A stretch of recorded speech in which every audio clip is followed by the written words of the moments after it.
Good morning everyone, क्या हाल चाल, कैसे हैं आप लोग? Good morning. Good morning sir. Good morning. Good morning. Good morning sir. Good morning sir. Alright, so good morning, good afternoon, good evening to PDGD students जो ये lecture बाद में देखेंगे। इसके अलावा कौन कौन बच्चा अवेलेबल है, लेट्स चेक। रोशनी, श्रीहरि, रश्मि, निशांत, कृपाली, कुणाल, मोहम्मद हाशिम, हर्षित, ऋतिक और भी बहुत सारे लोग हैं। Good morning one last time और हैप्पी संडे। संडे की क्लास हमने इसलिए ली है क्योंकि कल ही तो क्लास शुरू हुआ है यार। अब कल की क्लास शुरू करके हम आज छुट्टी करते तो मजा नहीं आता। तो भले हम आज थोड़ा सा कम पढ़ेंगे बट पढ़ेंगे जरूर, ताकि हमारा एक कंटिन्यूएशन बना रहे लगातार 6-7 क्लास का। और जब अगला संडे आएगा तो डेफिनेटली हम उसको छुट्टी करेंगे। चलिए, सो यस, हमने कल जो चीजें पढ़ी थी हम पहले उसको एक बार छोटा सा एक रिवीजन लेंगे।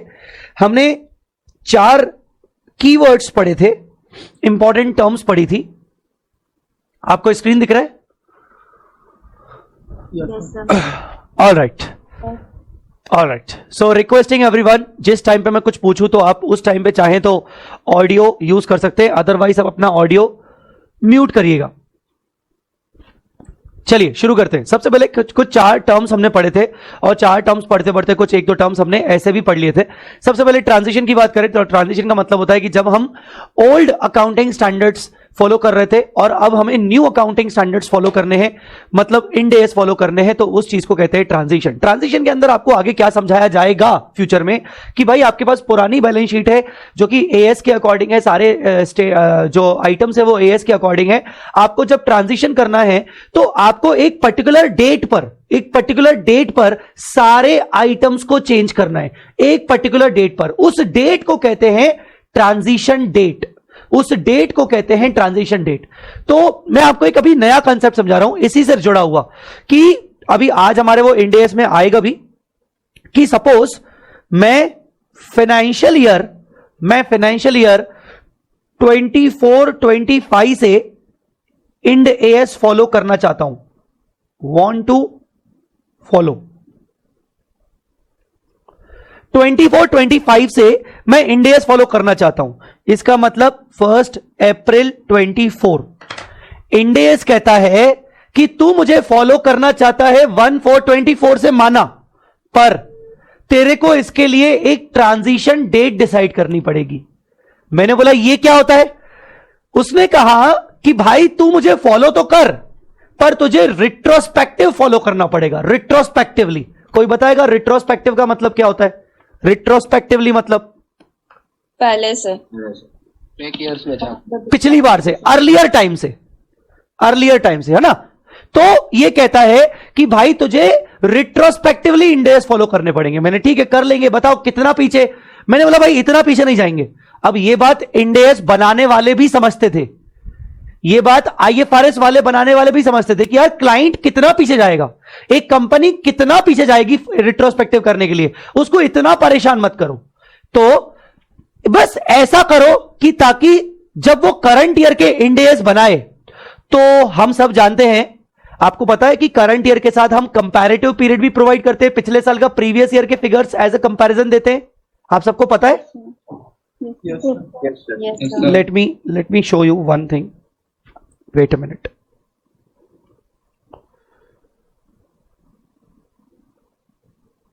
मैंने कल एक बैलेंस शीट डाउनलोड किया था, वेट अ मिनट, कहां गई balance sheet? Yes, Sun TV network का नाम सुना है किसी ने? सन टीवी नेटवर्क लिमिटेड, किसी ने नाम सुना है इसका, इस कंपनी का? नहीं सर, नहीं सुना है? सुना है। Southern part of the India में they are a big player, the biggest player for telecommunication and all.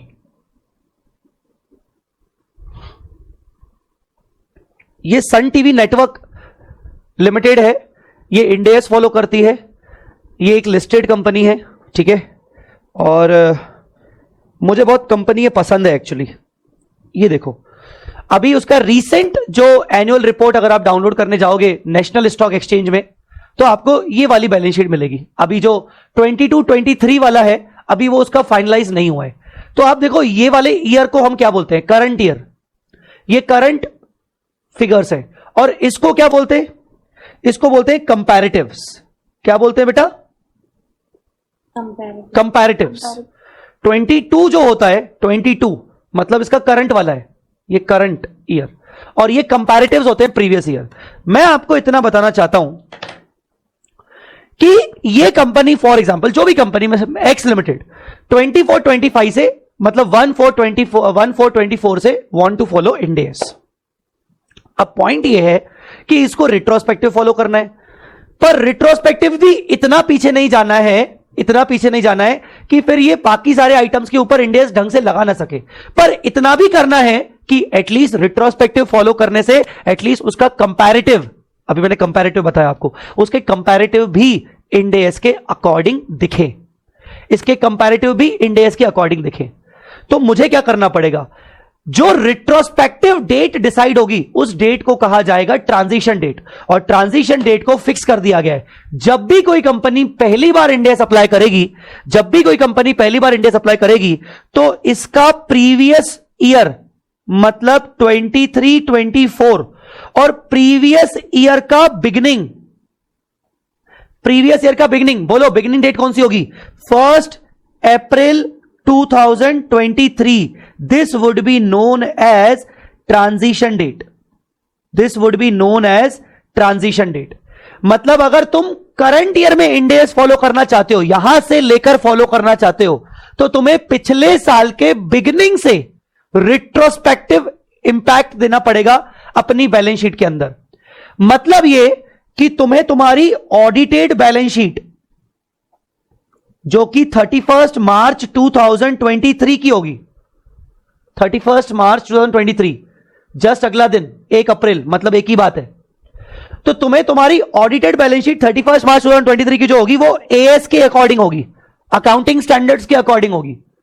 उसको तुम्हें कन्वर्ट करना पड़ेगा इंड AS के अकॉर्डिंग, और उस बैलेंस शीट को जब तुम बनाओगे 1/4/23 में, तो उस बैलेंस शीट को जब तुम इंड AS के अकॉर्डिंग बनाओगे तो उसको कहा जाएगा opening Ind AS balance sheet.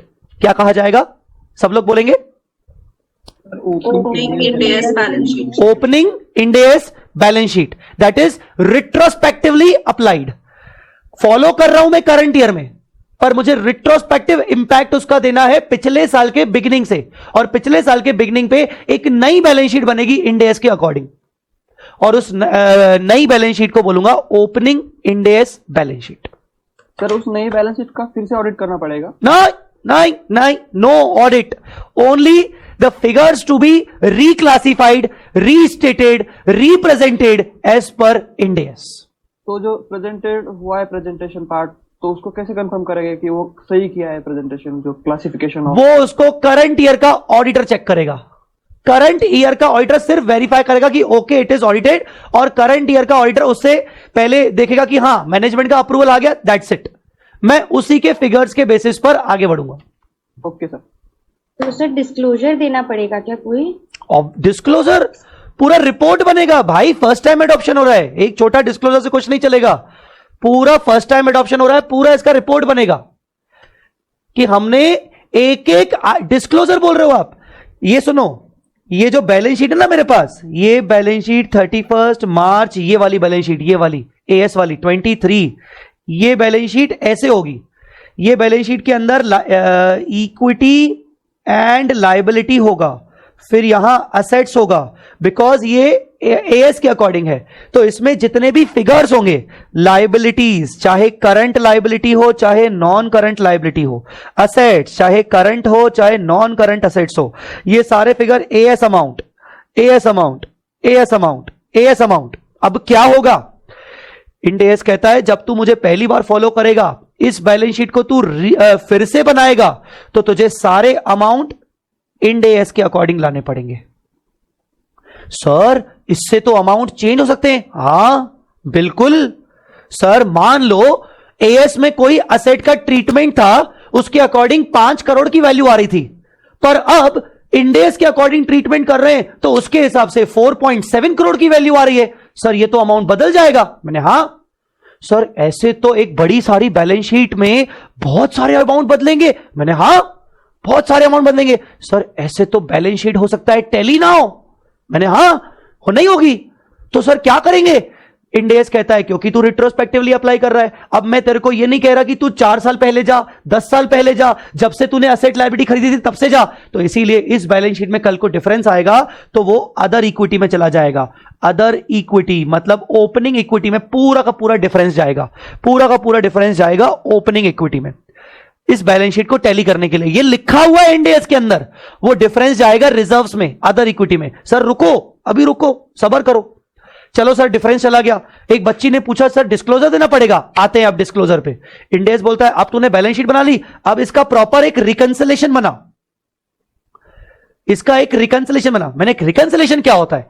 Reconciliation ये कि जो तेरा अदर इक्विटी है, अदर इक्विटी है as per Ind AS opening balance sheet के अंदर, और जो तेरा पुराना ओल्ड रिजर्व एंड सरप्लस था as per AS, as per AS वही 31 मार्च 23 ऑडिटेड बैलेंस शीट वाला, इन दोनों के बीच में जो भी डिफरेंसेस हैं वो कौन से डिफरेंसेस हैं?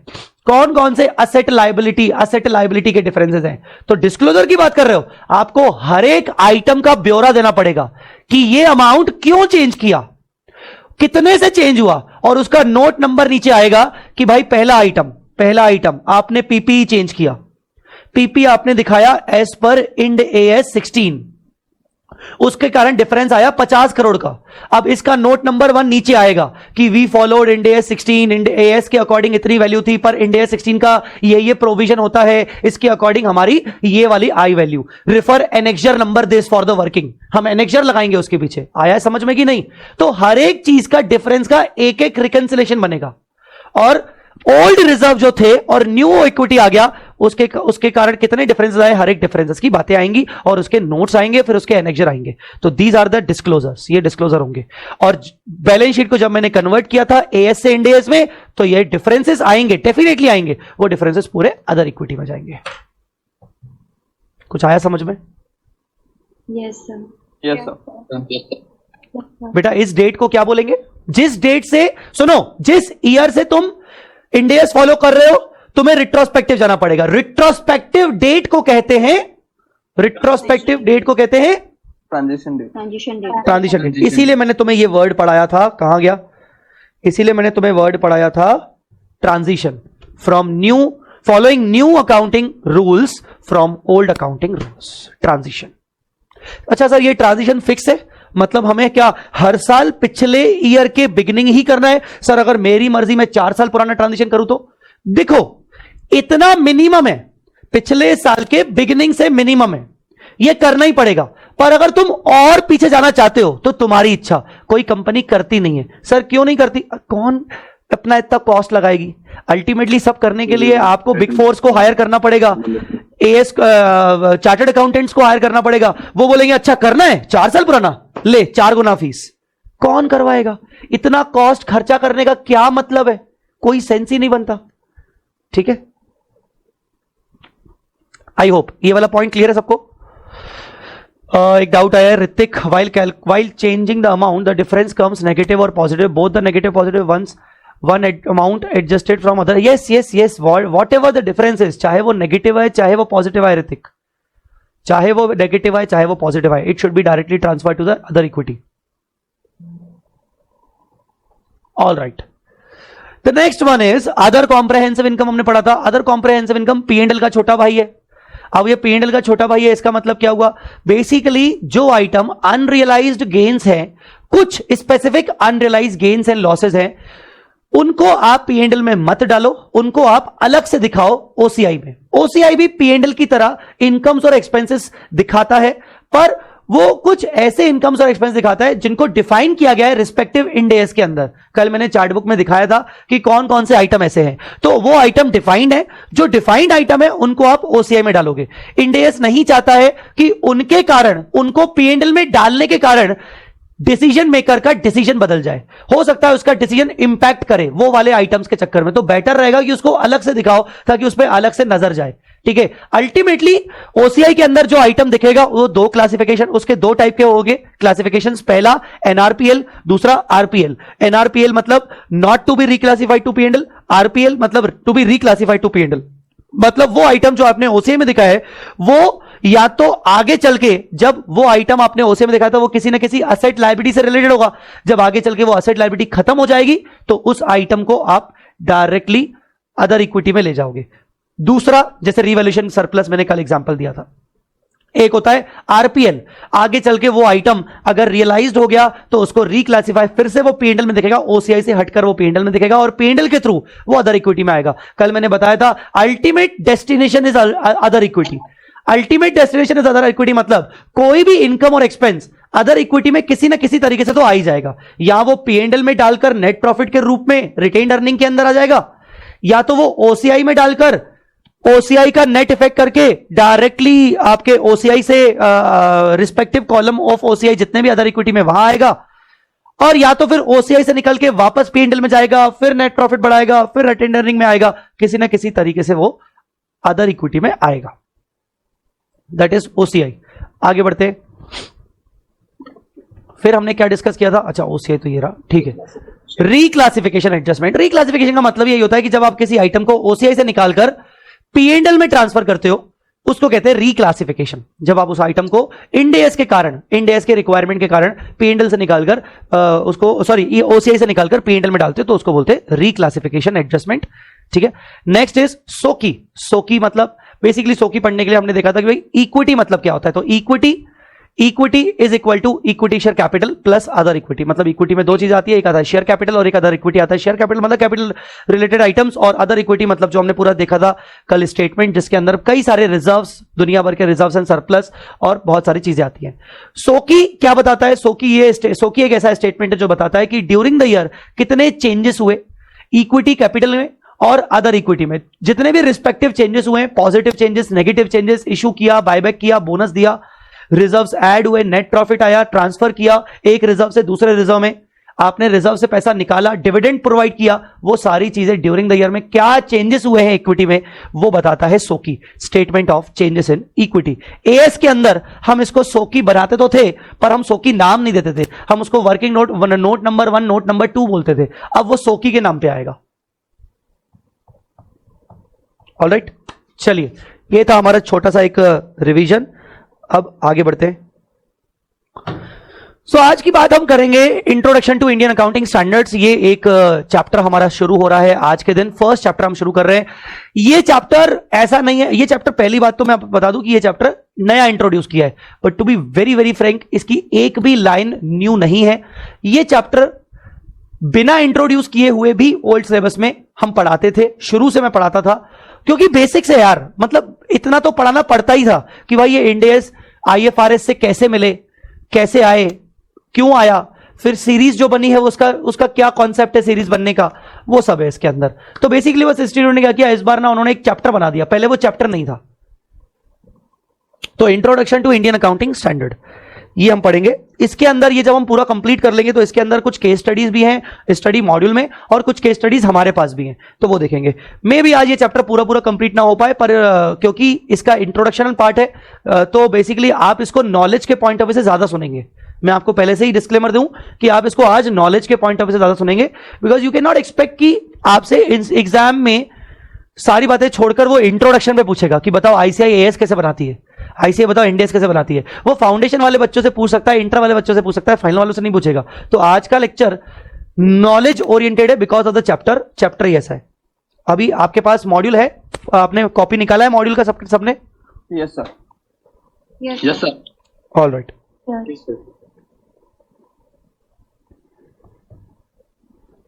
देखो हम सब जानते हैं कि जो अकाउंटिंग स्टैंडर्ड्स होता है, आईसीएआई की एक बोर्ड है, अकाउंटिंग स्टैंडर्ड बोर्ड, जिसको फॉर्म किया गया था 1977 में।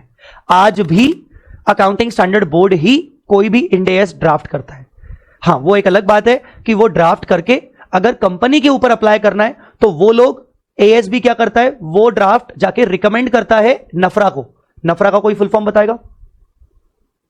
नफरा NFRA किसी ने सुना होगा? Financial reporting authority. Very good. So ICI क्या करता है? आईसीआई फाइनल ड्राफ्ट बना के वो नफरा को सबमिट करता है और नफरा आगे एमसीए के थ्रू उसको गैजेट ऑफ इंडिया के नोटिफिकेशन के थ्रू नोटिफाई करता है कंपनीज के लिए। रही बात अदर कॉर्पोरेट एंटिटीज के लिए, तो वो फिर डायरेक्टली आईसीआई इशू कर देता है कि भाई अदर एंटिटीज है, नॉन कॉर्पोरेट एंटिटीज है कि पार्टनरशिप है और प्रोप्राइटरशिप है, अदर एंटिटीज है, तो उनके ऊपर आईसीआई डायरेक्ट इशू कर देता है, जिसको फॉलो करना है करे, ये होता है। So basically ASB is the body establish by chartered accountant of India 1977 में, वो सारे अकाउंटिंग स्टैंडर्ड्स बनाएगी। एएसबी के अंदर कौन होता है? कमिटी मेंबर्स होते हैं और कुछ मेंबर्स बाहर के लोग भी होते हैं। एएसबी के अंदर मतलब अकाउंटिंग स्टैंडर्ड बनाने के लिए मेजरली मेंबर्स कौन होते हैं? कमिटी मेंबर्स होते हैं। कमिटी मेंबर्स कौन? जिनको अपन वोट करते हैं सीए बनने के बाद, ठीक है ना। कुल मिला के कितने कमिटी में कितने मेंबर्स होते हैं? 32। हमारे आईसीआई की कमिटी के अंदर कितने मेंबर्स होते हैं? 32। सेंट्रल काउंसिल में, रीजनल काउंसिल में नहीं, सेंट्रल काउंसिल में 32 मेंबर्स होते हैं, जो central India, region, northern India, southern India, western India, eastern India से चुन के आते हैं और 32 मेंबर्स होते हैं। वो लोग हमारी पूरे आईसीआई की बॉडी चलाते हैं। उसके अंदर एएसबी के मेंबर्स भी जो होते हैं वो वही लोग होते हैं। उसमें प्रेसिडेंट भी होते हैं, वाइस प्रेसिडेंट भी होते हैं और कुछ लोग बाहर के होते हैं, एक्सपर्ट लोग, ठीक है। एक्सपर्ट लोग कौन? Representative from SEBI, representative from RBI, ऐसे लोग जो बेसिकली जो समझते हैं अकाउंटिंग की नॉलेज, जो एक्सपर्ट है। अच्छा, एएसबी क्या करेगा? एएसबी बेसिकली एएस का ड्राफ्ट फाइनलाइज करेगा। सर ड्राफ्ट फाइनलाइज करने के लिए पूरी प्रोसेस क्या होती है वो हम नीचे पढ़ेंगे। एएसबी बेसिकली क्या करेगा? जहां जहां मेरा हाईलाइट किया हुआ है वहां आप हाइलाइटर लगाओगे। हाइलाइटर है सबके पास? नहीं है तो फिर पेन से मार्किंग करोगे। तो once the ASB finalise the draft of AS post incorporating the public comments, मतलब बेसिकली ऑब्वियसली पूरा एक स्टेप है कि वो पहले पब्लिक कमेंट्स सुनेंगे, उसके पब्लिक कमेंट्स के बेसिस पर वो चेंजेस करेंगे। वो सब हो चुका है मान लो, डायरेक्टली वो अप्रूवल के लिए किसको भेजेगा? नफरा को भेजेगा। और नफरा क्या करेगा? Government of India through MCA, ministry of corporate affairs, as को, इंडियस को नोटिफाई कर देगा। आईसीआई क्या करेगा? आईसीआई नॉन कॉर्पोरेट एंटिटीज के लिए खुद ही इशू कर लेगा एएस को। नॉन कॉर्पोरेट एंटिटीज के लिए एएस को नोटिफाई करने की जरूरत नहीं है। क्यों नहीं है सर? उनका कोई लॉ ही नहीं है। कॉर्पोरेट एंटिटीज का कंपनीज एक्ट का लॉ है, उनका सेक्शन 133 कहता है तुम्हारे फाइनेंशियल स्टेटमेंट इंडियस के कंप्लायंस में होने चाहिए। तो एएस का नोटिफिकेशन करना जरूरी है, नोटिफाई करना जरूरी है। जबकि other non corporate entities, proprietorship, partnership, उन पार्टनरशिप का लॉ है पर उनके किसी लॉ में कोई अकाउंटिंग एरिया है ही नहीं, तो इसलिए अदर एंटिटीज के लिए कोई नोटिफाई करने की जरूरत नहीं है। सिर्फ इशू करके रख दो, जिसको फॉलो करना है करे, सीधा सीधा। आई बात समझ में कि नहीं? नाउ ये लोग एएस के बारे में बता रहे हैं। Indian scenario prior to the introduction of Ind AS in India. AS आने से पहले क्या था? एएस आने से पहले इंडियस आने से पहले क्या था? एएस थे। एएस थे भाई, ये सब एएस है, ठीक है ना। ये सारे के सारे एएस थे। 27, 28, 29 यहां तक थे। हालांकि 29 के बाद भी थे, 30, 31, 32 मेरे टाइम पर, जब मैं सीए कर रहा था तो मेरे टाइम पर 30, 31, 32 करके थे, पर वो कभी अप्लाई नहीं हुए। वो रिकमेंडेटरी थे पर सिलेबस में थे, और ओरिजिनल रियल लाइफ में अप्लाई हुए ही नहीं थे वो, पर मेरे सिलेबस में थे 30, 31, 32, और वो हमेशा रिकमेंडेटरी रहे, वो कभी अप्लाई नहीं हुए, तो इसीलिए वो यहां पर 29 के बाद आया ही नहीं है। जब एएस हुआ करते थे, अब मैं थे बोल रहा हूं, कायदे से मुझे थे नहीं बोलना चाहिए, क्योंकि एएस आज भी हैं छोटी छोटी एंटिटीज के ऊपर। तो एएस कैसे अप्लाई होते थे? एएस अप्लाई होते थे भाई कंपनीज के ऊपर, स्मॉल एंड मीडियम कंपनीज के ऊपर, नॉन कॉर्पोरेट एंटिटीज के ऊपर। नॉन कॉर्पोरेट एंटिटीज के बेसिस पर वो लेवल 1, लेवल 2, लेवल 3, लेवल 4 कभी अगर इंटर में पढ़ा होगा तो, कि भाई लेवल 1 एंटिटी कौन होती है, लेवल 2 एंटिटी कौन होती है, लेवल 1 एंटिटी जिसका टर्नओवर इतना इतना हो, लेवल 1 एंटिटी जिसने इतनी इतनी बोरिंग करके रखी हो, समथिंग ऐसा कुछ इंटर में आपको पढ़ाया जाता था। लेवल 1, लेवल 2, लेवल 3, लेवल 4 करके। याद है क्या किसी को?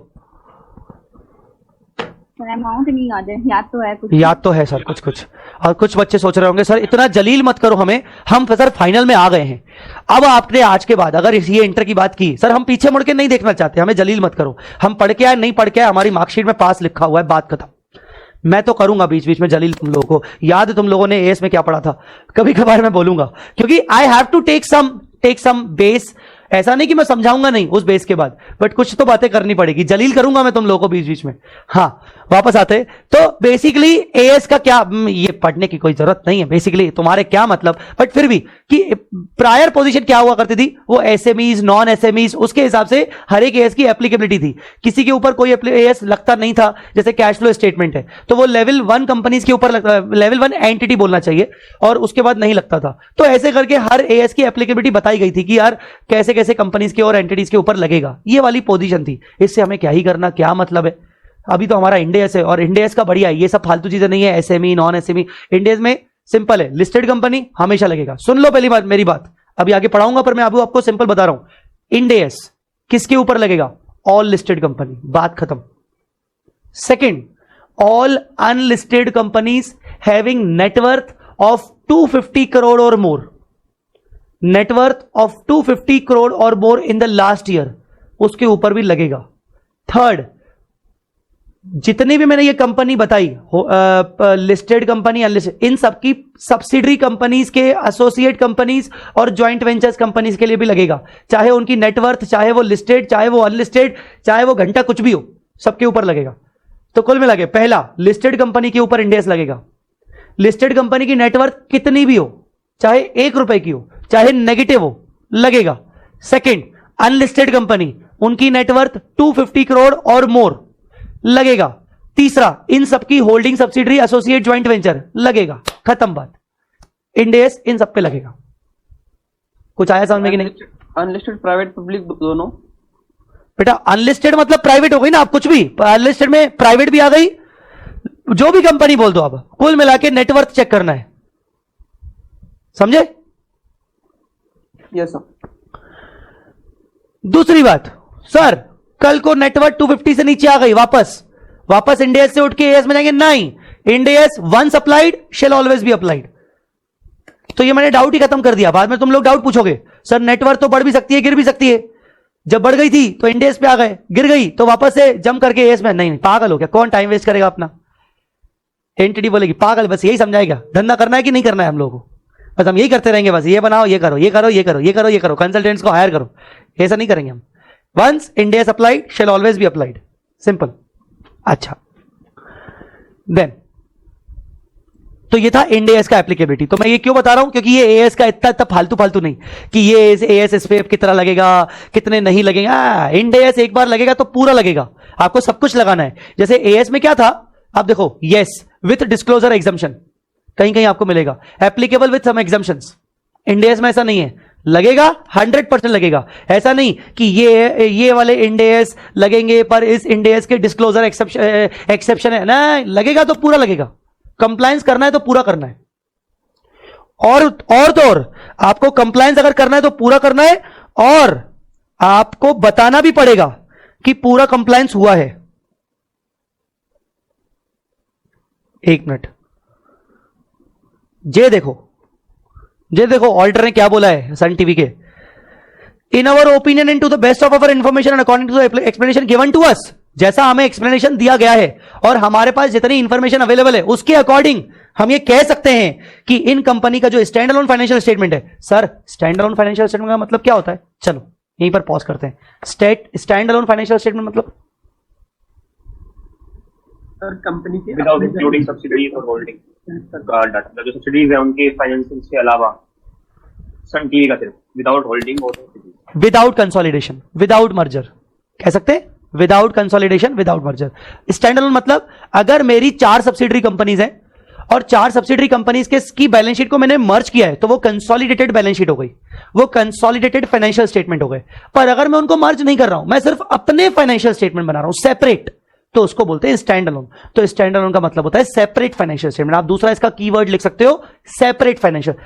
दूसरा नया कुछ और चाहिए, individual financial statement, best individual financial statement, ठीक है। हां, तो ये क्या बोल रहा है कि भाई हमारे ओपिनियन के अकॉर्डिंग इस कंपनी ने जो हमें इंफॉर्मेशन दी है, stand alone financial statement give the information required by the companies act in a manner so required and give a true and fair view in conformity with Indian accounting standard prescribed under section 133 read with companies Indian accounting standard rule 2015। कल बताया था कि end S जब आए थे तो उसका end S rules 2015 के थ्रू प्रेस्क्राइब्ड होते हैं, हालांकि उसको समय समय पर अमेंड किया जाता है, पर वो मेन रूल जो है वो 15 है। तो ये क्या बोल रहा है कि भैया इस कंपनी ने, जैसा हमारा ओपिनियन है, जैसी हमें इंफॉर्मेशन मिली है, इसके फाइनेंशियल स्टेटमेंट जो है वो सेक्शन 133 के द्वारा बताए गए इंड एस के रूल्स फॉलो कर रहे हैं, उसके अकॉर्डिंग ये ट्रू एंड फेयर वैल्यू दे रही है बैलेंस शीट। ये फाइनेंशियल स्टेटमेंट इसका ट्रू एंड फेयर व्यू दे रही है, वो कंफर्म कर रहा हूं मैं कि हां उन्होंने इंड एस को सही तरीके से अप्लाई किया है। तो ये ऑडिटर ने बोला, ये ऑडिटर ने बताया कि हां भैया इंड एस फॉलो किए गए हैं। बाकी तो ऑडिट वाले पॉइंट है, ये एसेस वैसेस का स्टैंडर्ड्स ऑन ऑडिटिंग, तो ये सब मेरा काम नहीं है बताना, ये ऑडिटर वाला पॉइंट, ऑडिट वाला पॉइंट है, ठीक है। कौन ऑडिटर है भाई इनका? Deloitte, Deloitte is the auditor, ठीक है। ये ठीक छोड़ दो, ये अदर रिपोर्ट्स ठीक है, एनेक्जर हो गया। फिर मेजर तौर पर अगर देखें, वेट अ मिनट, मैं आपको एक और डिस्क्लोजर दिखाना चाहूंगा।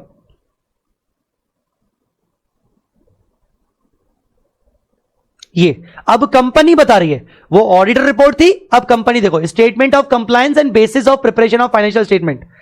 The financial statement of the company have been prepared in accordance with Indian accounting standard as per the companies rule 2015, read with companies Indian accounting standard rule, amendment rule 2016, amendment होते रहते हैं, as amended and notified under section 133 and other relevant provisions of the act. Accounting policy have been consistently applied except where a newly issued accounting standard is initially adopted. तो कुल मिला के ये company बता रही है, ऑडिटर ने अपना बताया और कंपनी अपने नोट्स में अपना बता रही कि हमने फॉलो किया है इंडियन अकाउंटिंग स्टैंडर्ड, और ये बताना मैंडेटरी है एज पर इंड एस 1।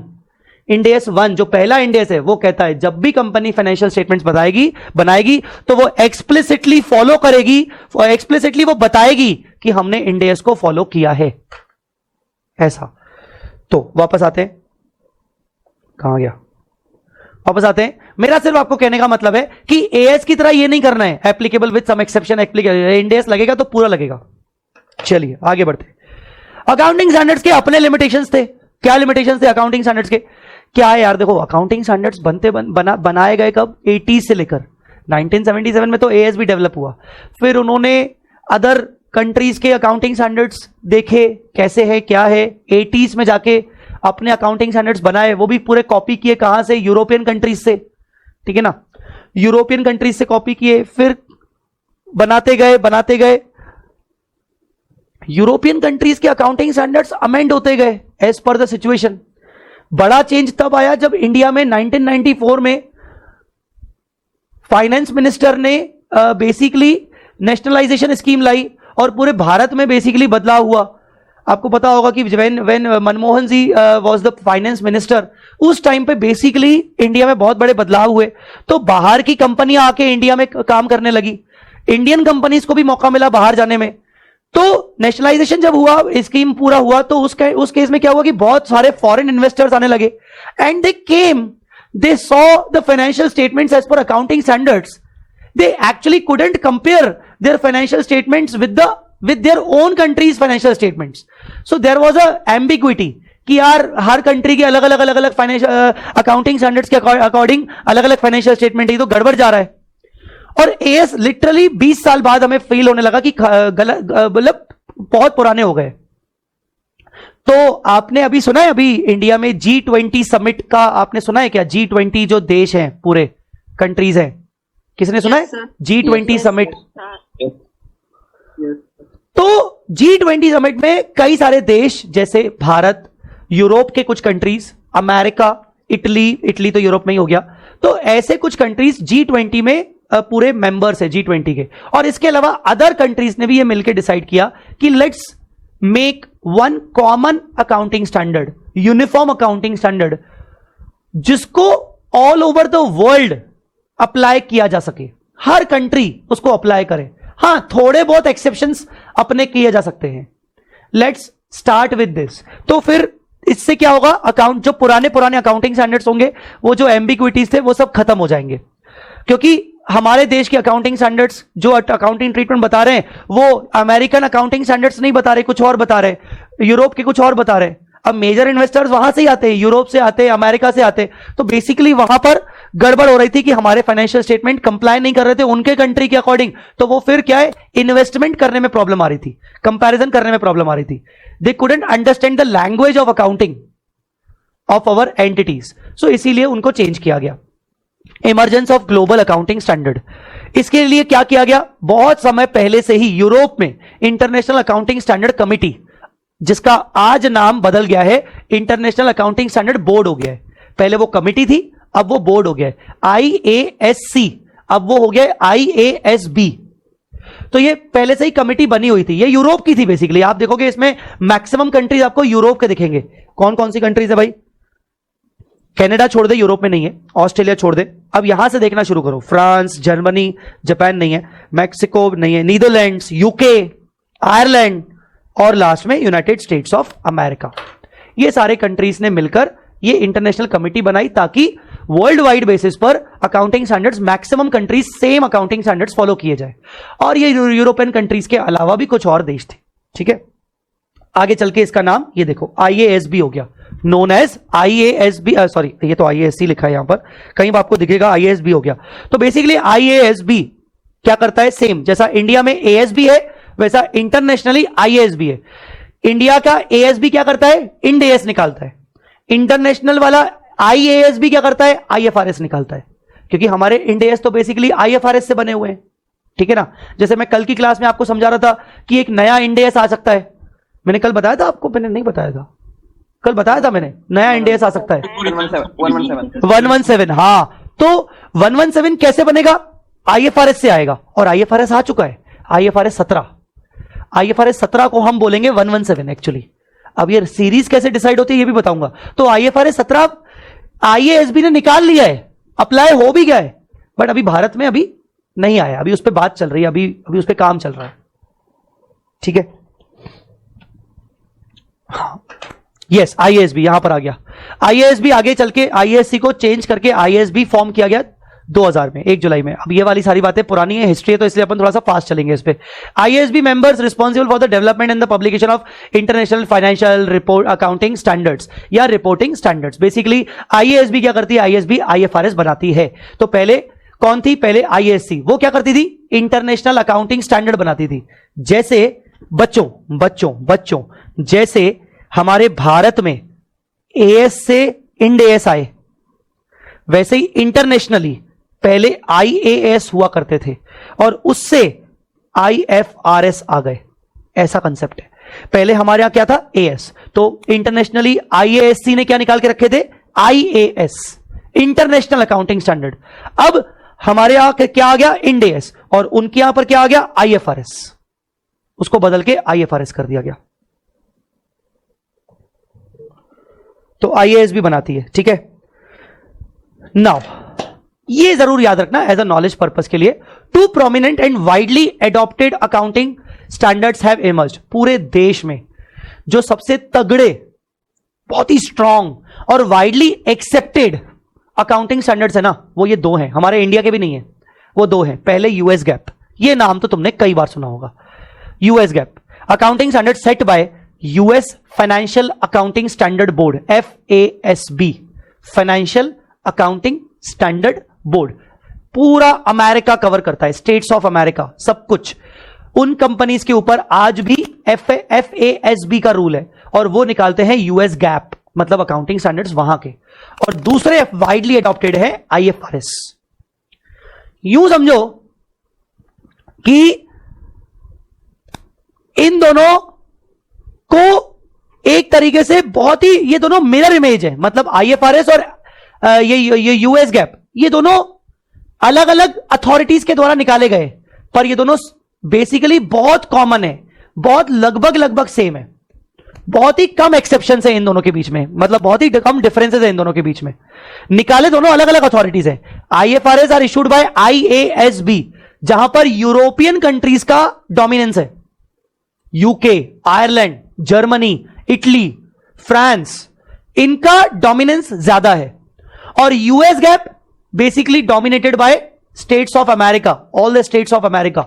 सो बेसिकली ये 2 वाइडली एक्सेप्टेड स्टैंडर्ड्स हैं पूरे वर्ल्ड में, और जितनी भी कंट्रीज अपने खुद के स्टैंडर्ड बनाती है वो इनको बेस रखती है। इंडिया ने किसको बेस रखा? आप क्या बोलोगे? US गैप को रखा होगा कि IFRS को रखा होगा?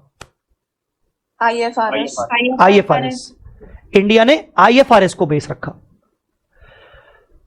जब तक ये पहले सालों पहले, लगभग 15-20 सालों पहले, जब तक ये दोनों अलग अलग अपने अपने हिसाब से बनाते थे, तो इन दोनों के बीच में बहुत डिफरेंसेस थे। तो मैंने अभी आपको बताया ना, G20, ग्रुप ऑफ 20 कंट्रीज। तो G20 समिट में क्या हुआ? डिसाइड किया गया कि यार लेट्स कोलैबोरेट, क्योंकि अब इन्वेस्टमेंट्स बढ़ना है, अब इंटर कंट्रीज इन्वेस्टमेंट्स बहुत सारे बढ़ाने हैं, तो ऐसे केस में एक जैसे फाइनेंशियल स्टेटमेंट्स होना जरूरी है। तो G20 समिट्स बहुत सारे हुए, अलग अलग देशों में हुए, इस बार इंडिया में हो रहा है। सो बेसिकली उसके बेसिस पर ये दोनों स्टैंडर्ड्स को भी एक ट्रैक पर लाया गया, और इसीलिए मैं कह रहा हूं कि आज के दिन इनमें डिफरेंसेस हैं, बहुत कम है। और बाकी कंट्रीज को भी रिक्वायर किया गया, जो भी G20 के मेंबर्स हैं, जैसे रशिया और बाकी इंडिया, इन सबको भी रिक्वायर किया गया कि आप इन दोनों में से किसी एक को एडॉप्ट करो। इंडिया ने बहुत अच्छा डिसीजन लिया। इंडिया ने बोला हम एडॉप्ट नहीं करेंगे, हम IFRS के हिसाब से चलाएंगे, क्योंकि हमारे पिछले ASB पुराने वाले इनके IAS इंटरनेशनल अकाउंटिंग स्टैंडर्ड के अकॉर्डिंग थे, तो हम तो इन्हीं को फॉलो करेंगे, बट हम इनको एडॉप्ट नहीं करेंगे as it is copy pasting, हम इनके जैसे अपने खुद के इंड AS बनाएंगे। अब ये होना भी चाहिए था, एटीट्यूड होना चाहिए था। ICI being the second largest accounting body, हाँ ठीक है तुम्हारे स्टैंडर्ड होंगे, पर ICI है भैया, सेकेंड लार्जेस्ट अकाउंटिंग बॉडी है, ऐसे थोड़ी जाने देंगे, बहुत पैसा है अपने पास, हम अपने बनाएंगे, कॉपी पेस्ट क्यों करें? हम बल्कि अपने बना के दूसरों को सर्विस देंगे, नेपाल को बनवाएंगे, नेपाल को भी सर्विस देंगे, हाँ सुनो ऐसे बनाते हैं स्टैंडर्ड, बोलो क्या हेल्प चाहिए। तो ICI तो बल्कि दूसरे कंट्रीज को हेल्प करता है अकाउंटिंग स्टैंडर्ड सेट करवाने में। सो उन्होंने IFRS के जैसे अपने खुद के स्टैंडर्ड्स बनाए, जिसमें वो चेंजेस किए उन्होंने, ठीक है, वो अभी मैं आगे बढ़ाऊंगा आपको। हाँ, ये क्या है? The joint conference project was launched in 2002 by the international accounting standard board and US financial accounting standard board. Objective of this project to eliminate a variety of, मैंने अभी जो बताया कि पहले इनके अकाउंटिंग स्टैंडर्ड में बहुत सारे डिफरेंसेस हुआ करते थे, फिर आगे चल के धीरे धीरे जब अलाइन करना पड़ा, तो एक फाइनली एक मीटिंग हुई, लॉन्च हुआ एग्रीमेंट कि यस नाउ अब सारे डिफरेंसेस को हटाना है फाइनली, और एक काम करना है, डिफरेंसेस हटा के फाइनली अब IFRS और US गैप को सेम करना है, और वो बाकी नेटवर्क कंट्रीज में पहुंचाना है। तो ये एक एग्रीमेंट किया गया। एग्रीमेंट के अकॉर्डिंग आज जो भी IFRS निकलता है वो US गैप के जैसा होता है, US गैप निकलता है तो वो IFRS के जैसा होता है। ये एक एग्रीमेंट है, और इस एग्रीमेंट के अकॉर्डिंग बाकी कंट्रीज भी जो अपने अपने अकाउंटिंग स्टैंडर्ड्स फॉलो करते हैं, तो वो इसी के अकॉर्डिंग फॉलो करते हैं। 167 ज्यूरिसडिक्शन में ऑलरेडी IFRS अप्लाई हो चुका है। 167 ज्यूरिसडिक्शन मतलब 167 countries basically. So that was the basic history, जो आपको थोड़ी थोड़ी जानना जरूरी है, ज्यादा नहीं। Need for the global accounting standards, basically need क्या है? अगेन मैंने जो आपको बताया 1994 के बाद नीड बढ़ी इसीलिए क्योंकि बहुत सारा हैवी इन्वेस्टमेंट्स इंडिया में आने लगा, ठीक है, और इंडिया में जब बाहर की कंपनीज आने लगी तो एक फाइनेंशियल स्टेटमेंट, ऐसे फाइनेंशियल स्टेटमेंट्स जो बाहर के लोग उसकी भाषा समझ सकें, उसके लिए वैसे फाइनेंशियल स्टेटमेंट्स बनाना जरूरी था। फॉरेन इन्वेस्टमेंट्स के लिए फाइनेंशियल स्टेटमेंट सेम करने जरूरी थे, इसीलिए हमने भी उनको अडॉप्ट किया। India made a commitment towards the convergence of Indian accounting standards in the G20 summit in 2009। 2009 की G20 समिट में उन्होंने कमिटमेंट किया कि yes we'll also follow IFRS, पर अपने तरीके से। हम IFRS फॉलो करेंगे अपने तरीके से। 2009 में फर्स्ट डिसीजन लिया गया। किसी को यह पता है कि इंडिया में कब आए? कभी कुछ सुन के रखा हो? ऐसे ही नॉलेज पर्पस से पूछ रहा हूं। 2015 जी बेटा 2015 वेरी गुड, यस 2015 सही है, बढ़िया, करेक्ट। तो तब के मिनिस्ट्री ऑफ कॉर्पोरेट अफेयर्स के मिनिस्टर रह चुके, आज वो नहीं है, लेट श्री अरुण जेटली जी, उन्होंने इंड AS को फाइनली इंडिया में लाया, नोटिफाई किया, तो तब 2015 में लाए गए, ठीक है। हां, ये वर्ड इंपॉर्टेंट है, ये वर्ड ध्यान रखना, convergence versus adoption of IFRS। Now what is this convergence versus adoption of IFRS?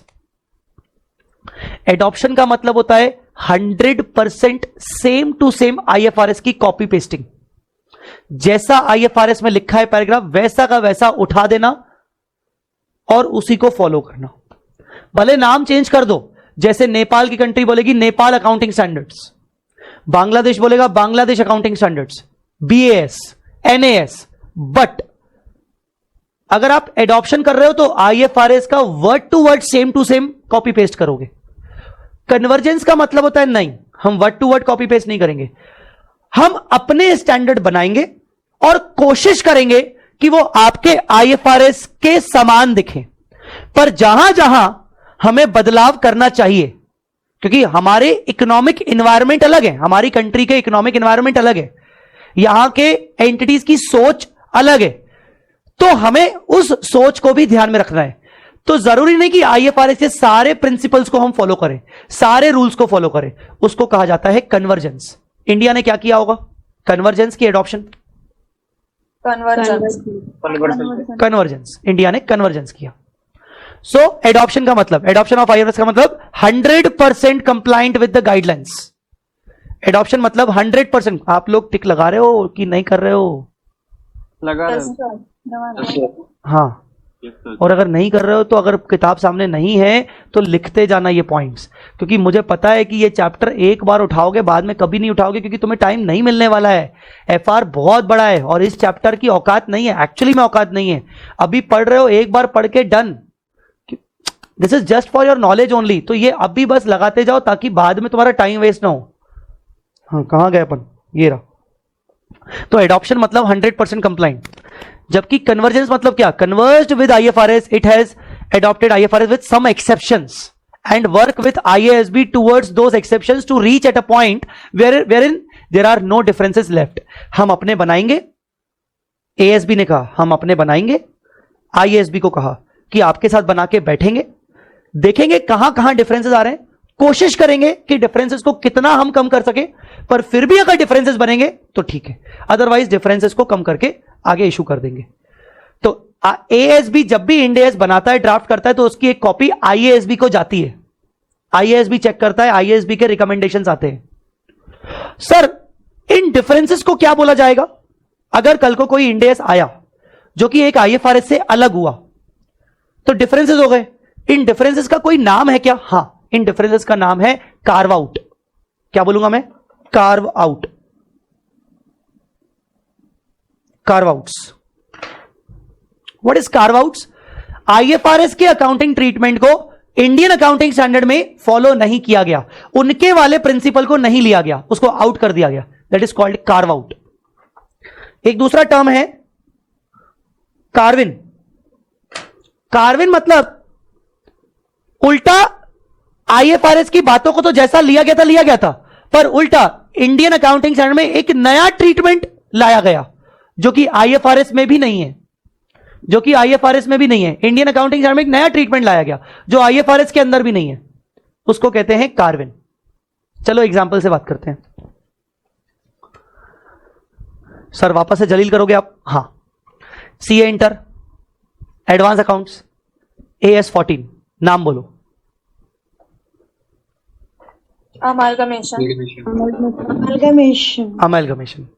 Amalgamation के अंदर, AS 14 के अंदर कितने नेचर ऑफ अमेलगमेशन होते हैं? कुछ था, 2 नेचर ऑफ अमेलगमेशन, नाम पता नहीं, मेरे को याद नहीं आ रहा।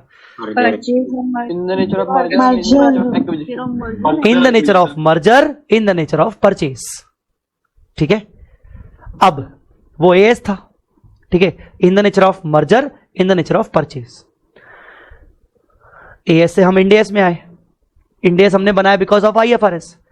IFRS के अंदर अमेलगमेशन वाला जो स्टैंडर्ड है वो है IFRS 3। IFRS 3 उसका नाम है बिजनेस कॉम्बिनेशंस, बहुत बड़ा स्टैंडर्ड है।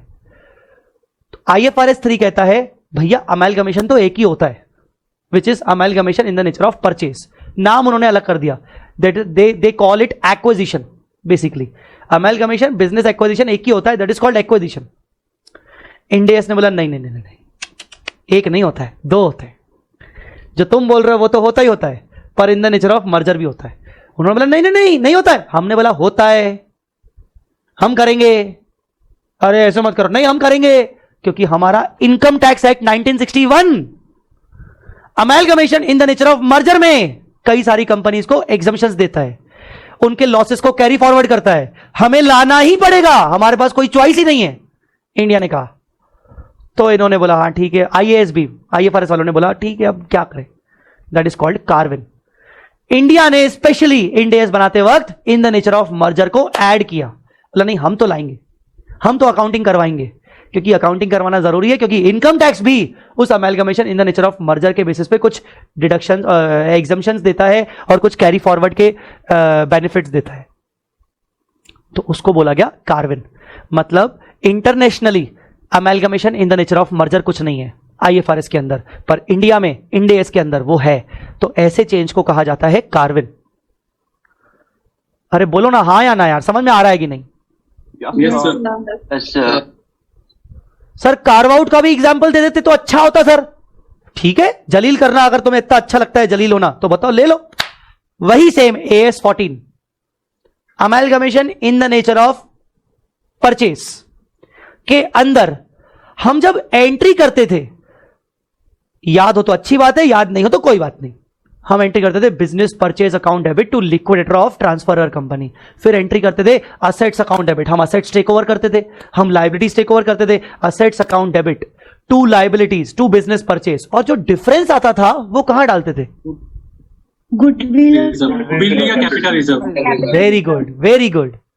गुडविल या कैपिटल रिजर्व में डालते थे। आईएफआरएस कहता है कि जब भी डिफरेंस आएगा, वो डेबिट आएगा तो गुडविल और क्रेडिट आएगा तो पीएनएल में डालो। हम लोग पागल हो गए, पीएनएल? अबे पीएनएल में क्यों? बोला गेन ना, आपका गेन है, गेन है। एक्चुअली ना यूरोपियन कंट्रीज में ना कैपिटल रिजर्व का कोई कॉन्सेप्ट ही नहीं है।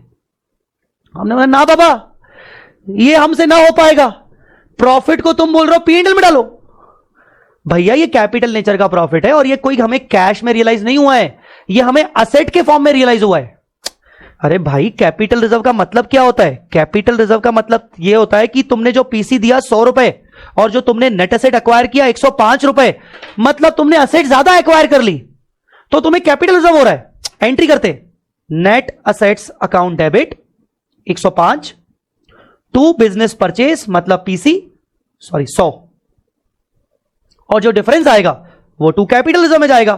तो ये कैपिटल रिजर्व क्या ट्रीट हो रहा है? ये कैपिटल रिजर्व एक कैपिटल प्रॉफिट है जो कि हमें कैश में नहीं, हमें नेट असेट काइंड में रियलाइज हुआ है बाबा जी, और काइंड में रियलाइज हुआ है। हम इसको अगर कैपिटल प्रॉफिट है, चलो तुम बोल रहे हो कि हम इसको पीएनएल में डाल दें, अगर डाल भी दिया, गलती कर दी इतनी बड़ी, कल को वो फ्री रिजर्व दिख जाएगा भाई साहब।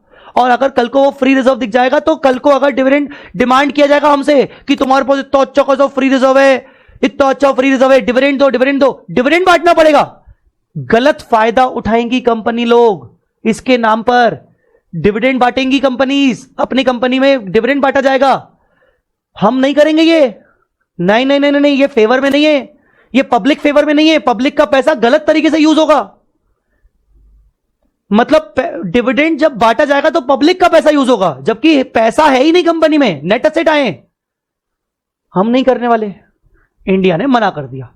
That is called carve out. IFRS ने कहा कि डिफरेंस जाएगा पीएनएल में, हमने बोला नो पीएनएल, कैपिटल रिजर्व। कुछ आया समझ में? Yes sir. Yes, sir. Corvin, carve out. Now you understood the difference between Corvin and carve out, and what is Corvin, what is carve out. ये Corvin carve out word कब आएगा? Convergence के अंदर आएगा कि एडॉप्शन के अंदर आएगा? कन्वर्जेंस। एडॉप्शन में नहीं आएगा, एडॉप्शन तो 100% सेम है ना, कुछ करना ही नहीं है।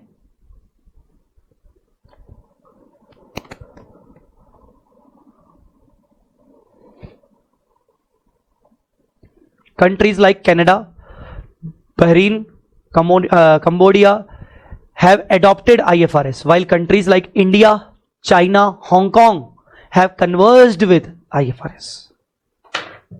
Just example है ये सब कुछ कुछ कि कुछ कुछ कंट्रीज ने क्या क्या किया है। कन्वर्जेंस। सर अकाउंटिंग स्टैंडर्ड बनाए कैसे जाते हैं? प्रोसेस। अब हम फाइनली अकाउंटिंग स्टैंडर्ड पे आ गए। कैसे बनाए जाते हैं? जो एक नॉर्मल प्रोसेस हुआ करता था, आपको इंटर में भी पढ़ाया जाता था, process of making accounting standard, वही है वो। एक एक बार देख लेते हैं, पूरा चार्ट से समझ में आ जाएगा। चलो I want wait a minute, कौन कौन बच्चा है? कुछ बच्चों के नाम लेने से मुझे नाम याद हो जाएगा यार, मतलब ये जरूरी है। चलो जो मुझे पहला अल्फाबेटिकली दिख रहा है मैं उसको बोलूंगा। सबसे पहले आंगी शाह, प्लीज पूरा इस प्रोसेस पढ़िए, पर रुक रुक के थोड़ा मुझे बीच में कुछ कुछ बोलना पड़ सकता है। चलिए स्टार्ट करिए।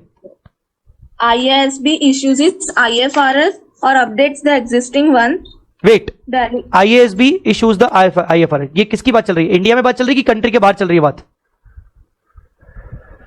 इंडिया में सभी लोग इंडिया के कंटेक्स्ट में बात चल रही कि कंट्री के बाहर चल रही है, कंट्री के बाहर। बाहर की बात चल रही है, कंट्री के बाहर, ठीक है ना? चलो वेरी गुड। सो आईएसबी ने क्या किया, आईएफआरएस बनाएगी और अपडेट्स द एग्जिस्टिंग वन। अब सुनना, यहां मुझे कुछ बात करनी है। मैंने अभी आपको थोड़ी देर पहले बताया कि पहले आईएएस हुआ करते थे, फिर उसके बाद आईएफआरएस आए, ठीक है? जब आईएएस हुआ करते थे तो उसकी सीरीज क्या थी? आईएएस 1, आईएएस 2, ऐसे सीरीज थी, ठीक है ना? 3 नहीं था, 4 वो सब डिलीट हो चुके थे तब तक, डायरेक्ट 7 था, फिर 8, 9 डिलीट हो चुका था। ऐसे करते करते करते करते 41 तक पहुंच गए थे। 41 तक वो जब मैंने अभी थोड़ी देर पहले बताया कि पहले यूएस गैप अलग चलता था, आईएफआरएस अलग चलता था, फिर 2000 में इनकी मीटिंग हुई, इन्होंने बोला नहीं डिफरेंस को गायब करो, अब एक जैसे बनाओ, आईएफआरएस बनाओ। तो बेसिकली इन्होंने बोला कि यार हाँ यार अब ना एक जैसे होने चाहिए। तो इन्होंने क्या किया, आईएएसबी ने क्या किया, इन्होंने बोला हमारे जो ये वाले स्टैंडर्ड है हम इन्हीं में चेंजेस करेंगे, हम नए नहीं बनाएंगे। मतलब फॉर एग्जांपल आईएएस 2 जो है वो इन्वेंट्री के ऊपर है, वैल्यूएशन ऑफ इन्वेंट्री। नहीं, इन्वेंट्री का जो स्टैंडर्ड बन गया है हम उसी में चेंजेस करेंगे। आईएएस 7 जो है कैश फ्लो स्टेटमेंट, उन्होंने बोला हमारा बन गया है, हम उसी में बदलाव करेंगे। यूएस वालों को भी कहा कि हम अपना नया नहीं निकाल रहे हैं, हम एग्जिस्टिंग में बदलाव कर रहे हैं, और जहां जहां नए की जरूरत है वहां हम नए निकालेंगे। जैसे एक 39 करके हुआ करता था, आईएएस 39, उन्होंने बोला नहीं यार ये बहुत गंदा हो चुका है, इसको हटाओ, एक नया बनाओ, आईएफआरएस 9 बनाएंगे। तो पूरी कहानी सुनो, जब आईएफआरएस को लाया गया तो आईएएसबी ने बोला कि हम एग्जिस्टिंग वालों में अगर चेंज कर पाए तो उनको चेंज करेंगे, जिनको डिलीट करना होगा तो हम उनको डिलीट करेंगे, और अगर 41 के बाद कुछ नया बनाना होगा तो हम 42 पे नहीं जाएंगे। ना ना ना ना ना ना ना, हम 42 पे नहीं जाएंगे, हम जाएंगे IFRS 1, IFRS 2, IFRS 3, IFRS 4 and so on करके आज कितने बन चुके हैं, आईएफआरएस 17, यहां तक आ चुके हैं हम। 41 के बाद यहां पर स्टॉप लगा दिया गया और कहा गया कि अब से लेकर जितने भी नए स्टैंडर्ड्स बनेंगे वो सब न्यू सीरीज में बनेंगे। पहले तो मुझे बताओ ये वाला पॉइंट क्लियर है सबको? Yes sir. तो हाँ पढ़िए बेटा। Yes, sir. Deliberation and consideration of draft in AS in line with IFRS by ASB. इसका मतलब क्या है, कोई बताएगा मुझे? Deliberation and consideration of draft in AS in line with IFRS. Sir IFRS के अकॉर्डिंग फ्रेम करने का जब वो ट्राई कर रहे थे, ये वो है ना, वही है ना। ऊपर मैंने बताया ना कि इंडिया कन्वर्जेंस के टाइम पर क्या करेगी, इंडिया कन्वर्जेंस के टाइम पर आईएएसबी के साथ कंसल्टेशन करेगी कि देखो ये हमारा इंडिया है, बताओ आपके कमेंट्स क्या हैं। तो आईएफआरएस ने अपना इशू कर दिया स्टैंडर्ड, अब इंडिया की बारी। इंडिया में कौन बैठा है, एएसबी। एएसबी क्या करेगा, अपना इंडेक्स बनाएगा और फिर वो आईएएसबी के कंसिडरेशंस को ध्यान में रखेगा, उनके की पॉइंट्स को ध्यान में रखेगा कि हाँ चलो इन्होंने ऐसा बोला है, चलो देखते हैं क्या हो सकता है।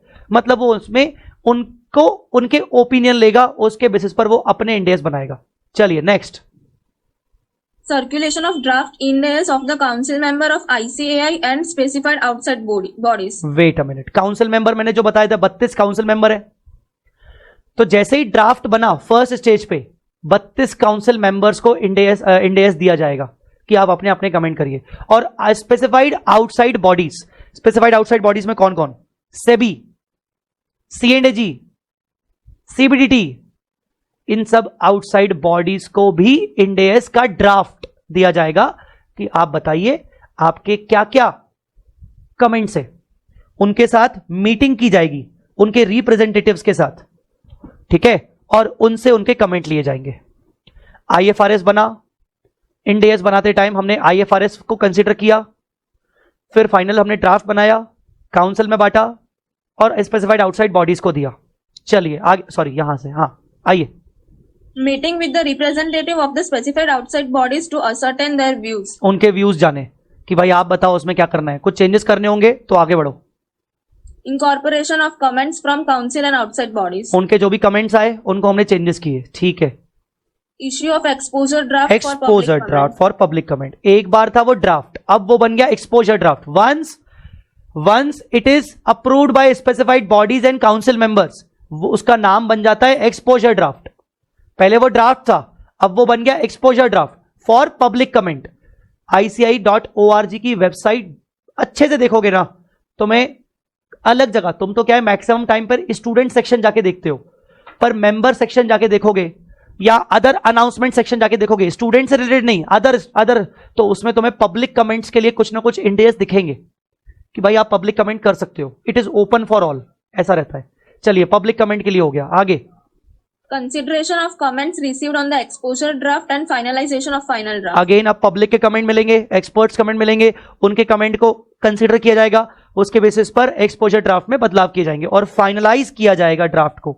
चलो भाई, फाइनल ड्राफ्ट किसको सबमिट होगा? Final draft NFRA with recommendations. Correct, NFRA को सबमिट होगा. NFRA अपने रिकमेंडेशन देगा, फिर थोड़े बदलाव होंगे, फिर फाइनली NFRA किसको आगे चल के वो फॉरवर्ड करेगा? MCA को, और MCA उसको क्या करेगा? Notify. कंपनीज एक्ट के अंदर. So this is the process how we create, how actually ICAI create और make a particular Ind AS, draft Ind AS का ड्राफ्टिंग. ठीक है, IFRS आया उसके बाद ही इंडेस आएगा, पक्का है. अब ये पक्का है रूल, मतलब पहले इंडेस आएगा फिर IFRS? नहीं, पहले IFRS आएगा फिर इंडेस आएगा. ठीक है, ये चीजें हैं बेटा. ये वर्ड समझाया था मैंने तुम लोगों को. हाँ sir, whether it is recommendatory in nature और mandatory in nature for incorporation of comments of specified body. Obviously यार, मतलब इसमें कोई रिकमेंडेटरी और मैंडेटरी वाली बात नहीं आती. इसमें तो यही है ना कि यार एक बात बताओ भाई, तुम कोई अपने घर में, तुम्हारे पापा हैं, मम्मी है, बड़े भाई है, सिस्टर है, और इसके अलावा सिस्टर के जो पति होते हैं, हस्बैंड, जीजू जिसको अपन बोलते हैं, technically with the he is a kind of family member. हाँ, है वो बाहर के, वो सेम ब्लड में नहीं है, पर वो है तो अपने ही ना, जीजू जिसको बोलते हो तुम लोग. हाँ, और कई लोगों के जीजू बहुत अच्छे सलाह देते हैं. तो एक बात बताओ, हम जब कोई डिसीजन लेते हैं तो जीजू से भी तो पूछते हैं, फूफा जी से भी तो पूछते हैं, मामा जी से भी तो पूछते हैं. हाँ, सेम ब्लड में नहीं है पर एटलीस्ट उनसे भी तो सलाह लेते हैं, और जिसकी सलाह समझ में आती है तो उनको फॉलो करते हैं, जिनकी नहीं आती तो हम नहीं करते. ऐसा ही है. तो यहां बात रिकमेंडेटरी और मैंडेटरी की बात नहीं है, यहां बात है कि भाई उनके कमेंट्स आए, उनके कमेंट्स कितने प्रैक्टिकल ओरिएंटेड है और वो कितने अप्लाई करने के लिए सही हैं, उसके बेसिस पर बनाए जाते हैं. सिंपल. वोटिंग होती है काउंसिल मेंबर्स की कि नहीं ऐसा करना सही नहीं, ऐसा नहीं है, जिसमें जहां मेजोरिटी होता है उसकी तरफ जाया जाता है. सिंपल है यार. अब बताओ भाई तुम ऋतिक, अपने जीजू को आगे चल के, अपनी फूफा जी को, अपने मामा जी को अगर तुम इंपॉर्टेंस नहीं दोगे ऐसे, तो कैसे चलेगा? करना पड़ेगा ना भाई. चलो आगे बढ़ते हैं. Transition from AS to Ind AS, transition का मैंने आपको बताया था. हाँ, इसके रिगार्डिंग कुछ बातें बहुत इंपॉर्टेंट समझ लीजिए. सबसे पहले यूनियन बजट 14-15 के अंदर प्रपोज किए गए थे और फाइनली अडॉप्ट किए गए. इंडेस को प्रपोजल आया और उसको अडॉप्ट किया गया. इससे पहले 2011 में भी प्रपोजल आया था, बट वो रिजेक्ट हो गया था. 2011 में भी आया था प्रपोजल, फिर वो रिजेक्ट हो गया. फिर 14-15 के यूनियन बजट में फाइनली इंडेस को अडॉप्ट किया गया कि यस इंडेस रहेगा, बट उस टाइम पे बोला गया कि बैंकिंग कंपनीज और इंश्योरेंस कंपनीज के लिए सेपरेटली नोटिफाई किया जाएगा. फिलहाल बैंकिंग और इंश्योरेंस कंपनीज को एक्सेप्शन लिस्ट में डाल दिया गया. क्यों? क्योंकि बैंकिंग कंपनीज मतलब बैंकिंग रेगुलेशन एक्ट और RBI. ठीक है, और इंश्योरेंस कंपनी की बात करें, बाहर रख दो आप. इंश्योरेंस कंपनीज की बात करें तो इंश्योरेंस कंपनीज मतलब IRDA, उनके नॉर्म्स अलग. तो बेसिकली उन्होंने टाइम लिया, और इतना टाइम लिया कि साले अभी तक टाइम ले रहे हैं. अभी तक बैंकिंग और इंश्योरेंस कंपनीज के ऊपर अप्लाई नहीं हुआ है इंडेस, अभी तक नहीं हुआ है. उन्होंने टाइम लिया कि हम करेंगे, अभी तक नहीं किया. तो बैंकिंग और इंश्योरेंस कंपनीज के ऊपर इंडेस नहीं लगते. ठीक है.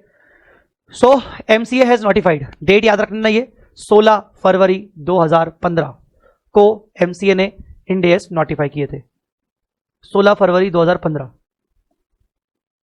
मुझे बहुत अच्छे से याद है जब इंडेस नोटिफाई हुए थे ना, तो क्या हुआ था, तब तक मैं टीचिंग में ही था. मैं तो 2011 क्वालिफाइड हूं, तो I was in to teaching and since 2013 approx I was teaching FR also 2013 से. एंड तब एफआर का बहुत ही ओल्ड कोर्स हुआ करता था, एएस के अकॉर्डिंग हुआ था. व्हेन इट वाज नोटिफाइड ना, मैं बहुत टेंशन में आ गया. मैंने बोला यार इंडियस नोटिफाई हुए हैं, मतलब अब आईसीआई कभी भी उसको सिलेबस में ला सकता है, कभी भी ला सकता है सिलेबस में. तो आपको याद है जब जीएसटी आया था, अगर आपको कुछ पता हो जीएसटी के बारे में, 17 में आया था, 2017 में, 1 जुलाई 2017. तो जब जीएसटी आया था तो आईसीआई ने फर्स्ट अटेम्प्ट में, बिल्कुल सामने वाले अटेम्प्ट में, जीएसटी से 10 मार्क का अप्लाई किया था, 10 मार्क का. जीएसटी आईडीटी के सब्जेक्ट के अंदर सिर्फ 10 मार्क्स का अप्लाई किया था. बिल्कुल जीएसटी नया नया था, बिल्कुल गरम गरम ताजा ताजा. तब कस्टम के अलावा वो एक्साइज चलता था, एक्साइज. तो वैसे ही सेम टू सेम आईसीआई ने इंडेस फॉलो किया, पर उन्होंने बोला कि डिफरेंसेस करेंगे, difference between as and as, बस उतना पूछेंगे. और मैं बहुत टेंशन में, मैंने यार कोर्स चेंज हुआ है, इंडेस भाई, इंडेस तो मेरे कोर्स में थे ही नहीं when I was a student. I specially joined diploma in IFRS course, then certificate of IFRS of ICAI. और मुझे बहुत अच्छे से याद है आईसीआई का सर्टिफिकेट कोर्स करने के लिए मैं फ्राइडे को ट्रेन में बैठता था, दिल्ली जाता था, भोपाल से दिल्ली. मैं बेसिकली, मेरा नेटिव प्लेस भोपाल है, सो मैं भोपाल से दिल्ली जाता था.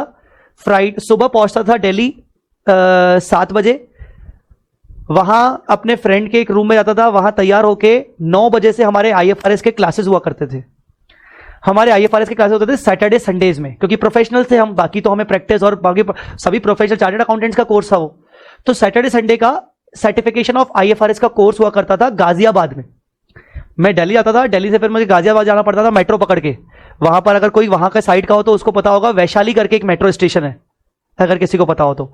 सो वहां वैशाली मेट्रो स्टेशन में वहां पर एक 4 स्टार होटल था, और हमारे क्लासेस उस 4 एडिशन कंट्रीन या रेडिशन, कंट्रीन, शायद कंट्रीन, मुझे नाम याद नहीं आ रहा. कंट्रीन शायद 2 ही होटल्स है जहां पे आईसीआई प्रोग्राम करते हैं अपने, शायद. रेडिसन तो पक्की बात नहीं था, रेडिसन नहीं था. ठीक है. सो वैशाली में था, वैशाली, ठीक है. सो वहां गाजियाबाद जाते थे, वहां सैटरडे पूरा दिन,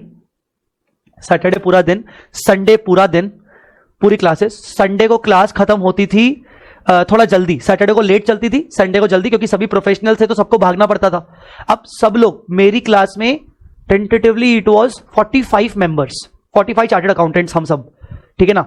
एंड कुछ की एज मेरे जैसी, मतलब उस टाइम पे मेरी एज क्या थी, आज आई एम 35, तो उस टाइम पे आई एम अप्रोक्सीमेटली 10 साल, अगर अपन 8 साल हटा दें तो 27 साल का, 26-27. कुछ लोग 45 ईयर्स के, कुछ लोग 50 प्लस, यस 50 प्लस, जिनकी प्रैक्टिस बहुत जबरदस्त चल रही है, वो लोग भी आते थे, क्योंकि उनके क्लाइंट्स थे, एक्चुअली उनके अच्छे क्लाइंट्स थे जहां उनको इंडेस लगाना था.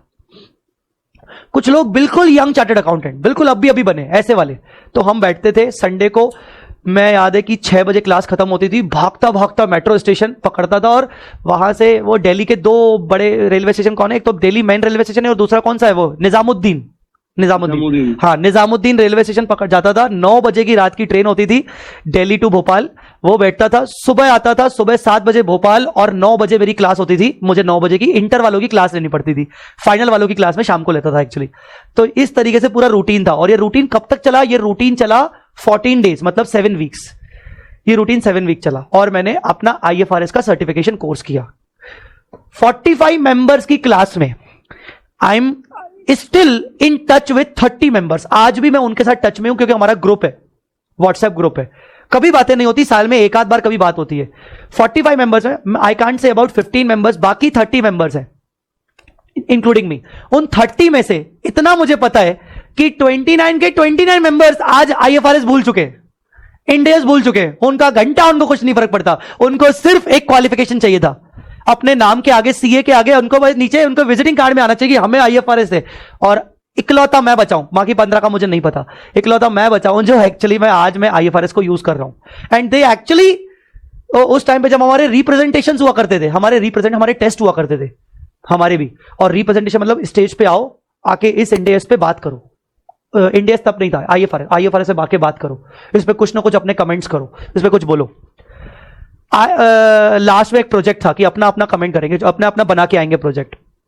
आई लिटरली रिमेंबर जब last day of the class, और तब सबका रिप्रेजेंटेशन होना था, तो मैंने एक टॉपिक उठाया था, financial instrument, the toughest topic of IFRS, financial instrument. और उस पर मैंने पूरा प्रोजेक्ट बनाया था. पीपीटी बनाई थी पूरी अच्छे से, मुझे बहुत अच्छे से याद है, पीपीटी बनाई थी and I was super confident क्योंकि मैं तो टीचर भाई, टीचर मतलब मुंह तो खोल, बस बोलना शुरू कर। And they actually doesn't know, everybody doesn't know कि मैं एक्चुअली टीचर हूं। उनको बस मैंने बताया था कि मैं प्रैक्टिस करता हूं, मैंने किसी को कुछ नहीं बताया था कि मैं पढ़ाता हूं, ये है वो है। लास्ट डे जब मेरा एक चार्टर्ड अकाउंटेंट आए थे, कोई गर्ग, उनकी इंडियस की बुक आती है प्रोफेशनल्स के लिए, कोई गर्ग है, हाँ कमल गर्ग नहीं, अतुल गर्ग, कमल गर्ग, कोई गर्ग है, एक कमल गर्ग, एक आलोक गर्ग है, आलोक गर्ग, यस आलोक गर्ग, उनकी आज भी इंडियस की किताब आती है। He know me actually, so he was the chief guest, he was the guest basically. तो सब लोग अपना अपना कर रहे थे। जब मेरी बारी आई तो मैंने हेज अकाउंटिंग पर बात की, हेज अकाउंटिंग पर, इंडियस के उस पे में क्या होता है, कैसे होता है। जब मैंने हेज अकाउंटिंग की बात की, अब मैंने बोलना शुरू किया और मेरे अकॉर्डिंग मैंने अच्छे से प्रेजेंट करना शुरू किया, ऐसे होता है, ऐसे होता है। और जब टीचर आदमी पढ़ाए तो सामने वाले को, वो कितना भी बड़ा आदमी हो, वो सामने वाले को अपना स्टूडेंट समझता है, सिंपल सी बात है। जब बोलना शुरू किया तो मैंने इस तरीके से समझाना शुरू किया कि भाई ये तो मेरे स्टूडेंट है, मैं तो इनको स्टूडेंट की तरह समझा रहा हूं।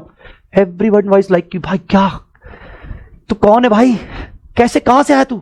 एंड वो Alok Garg ji personally he came to me, he congratulate me and he offered me कि मैं एक बुक बना रहा हूं हेज अकाउंटिंग पे, तू मेरे को साथ देगा क्या। मैंने उनको साथ नहीं दे पाया, मैंने बोला सर कुछ पर्सनल कमिटमेंट्स है, मैं नहीं कर पाऊंगा, really sorry sir. He called me specially after 1 week, जब मैं भोपाल पहुंच गया, जय तू मुझे हेल्प करेगा क्या। सो मैंने बोला सर सोच के बताता हूं, पर वो उसके बाद मैंने कभी उनको कॉल बैक नहीं किया। व्हाट्सएप पे कभी कभार मैं उनका स्टेटस देखता हूं, वो मेरा स्टेटस देखते हैं तो ठीक है, थोड़ी बहुत हल्की फुल्की बात हो जाती है। आज ही इज लाइक कि उन्होंने अपनी इंडियस की किताब बना ली है, वो अपने प्रोफेशनल्स को बांटते हैं। And I am at another place, जब भी वो मेरी किताब देखते हैं तो मुझे बोलते हैं भाई एक कॉपी तो भेज दे भाई, तो इट्स लाइक दैट। सो ये चीज है। परसों नरसों की बात है, मेरी कुछ दोस्तों से बात हुई, आईएफआरएस वाले, उसी बैच के, 1 साल बाद बात हुई।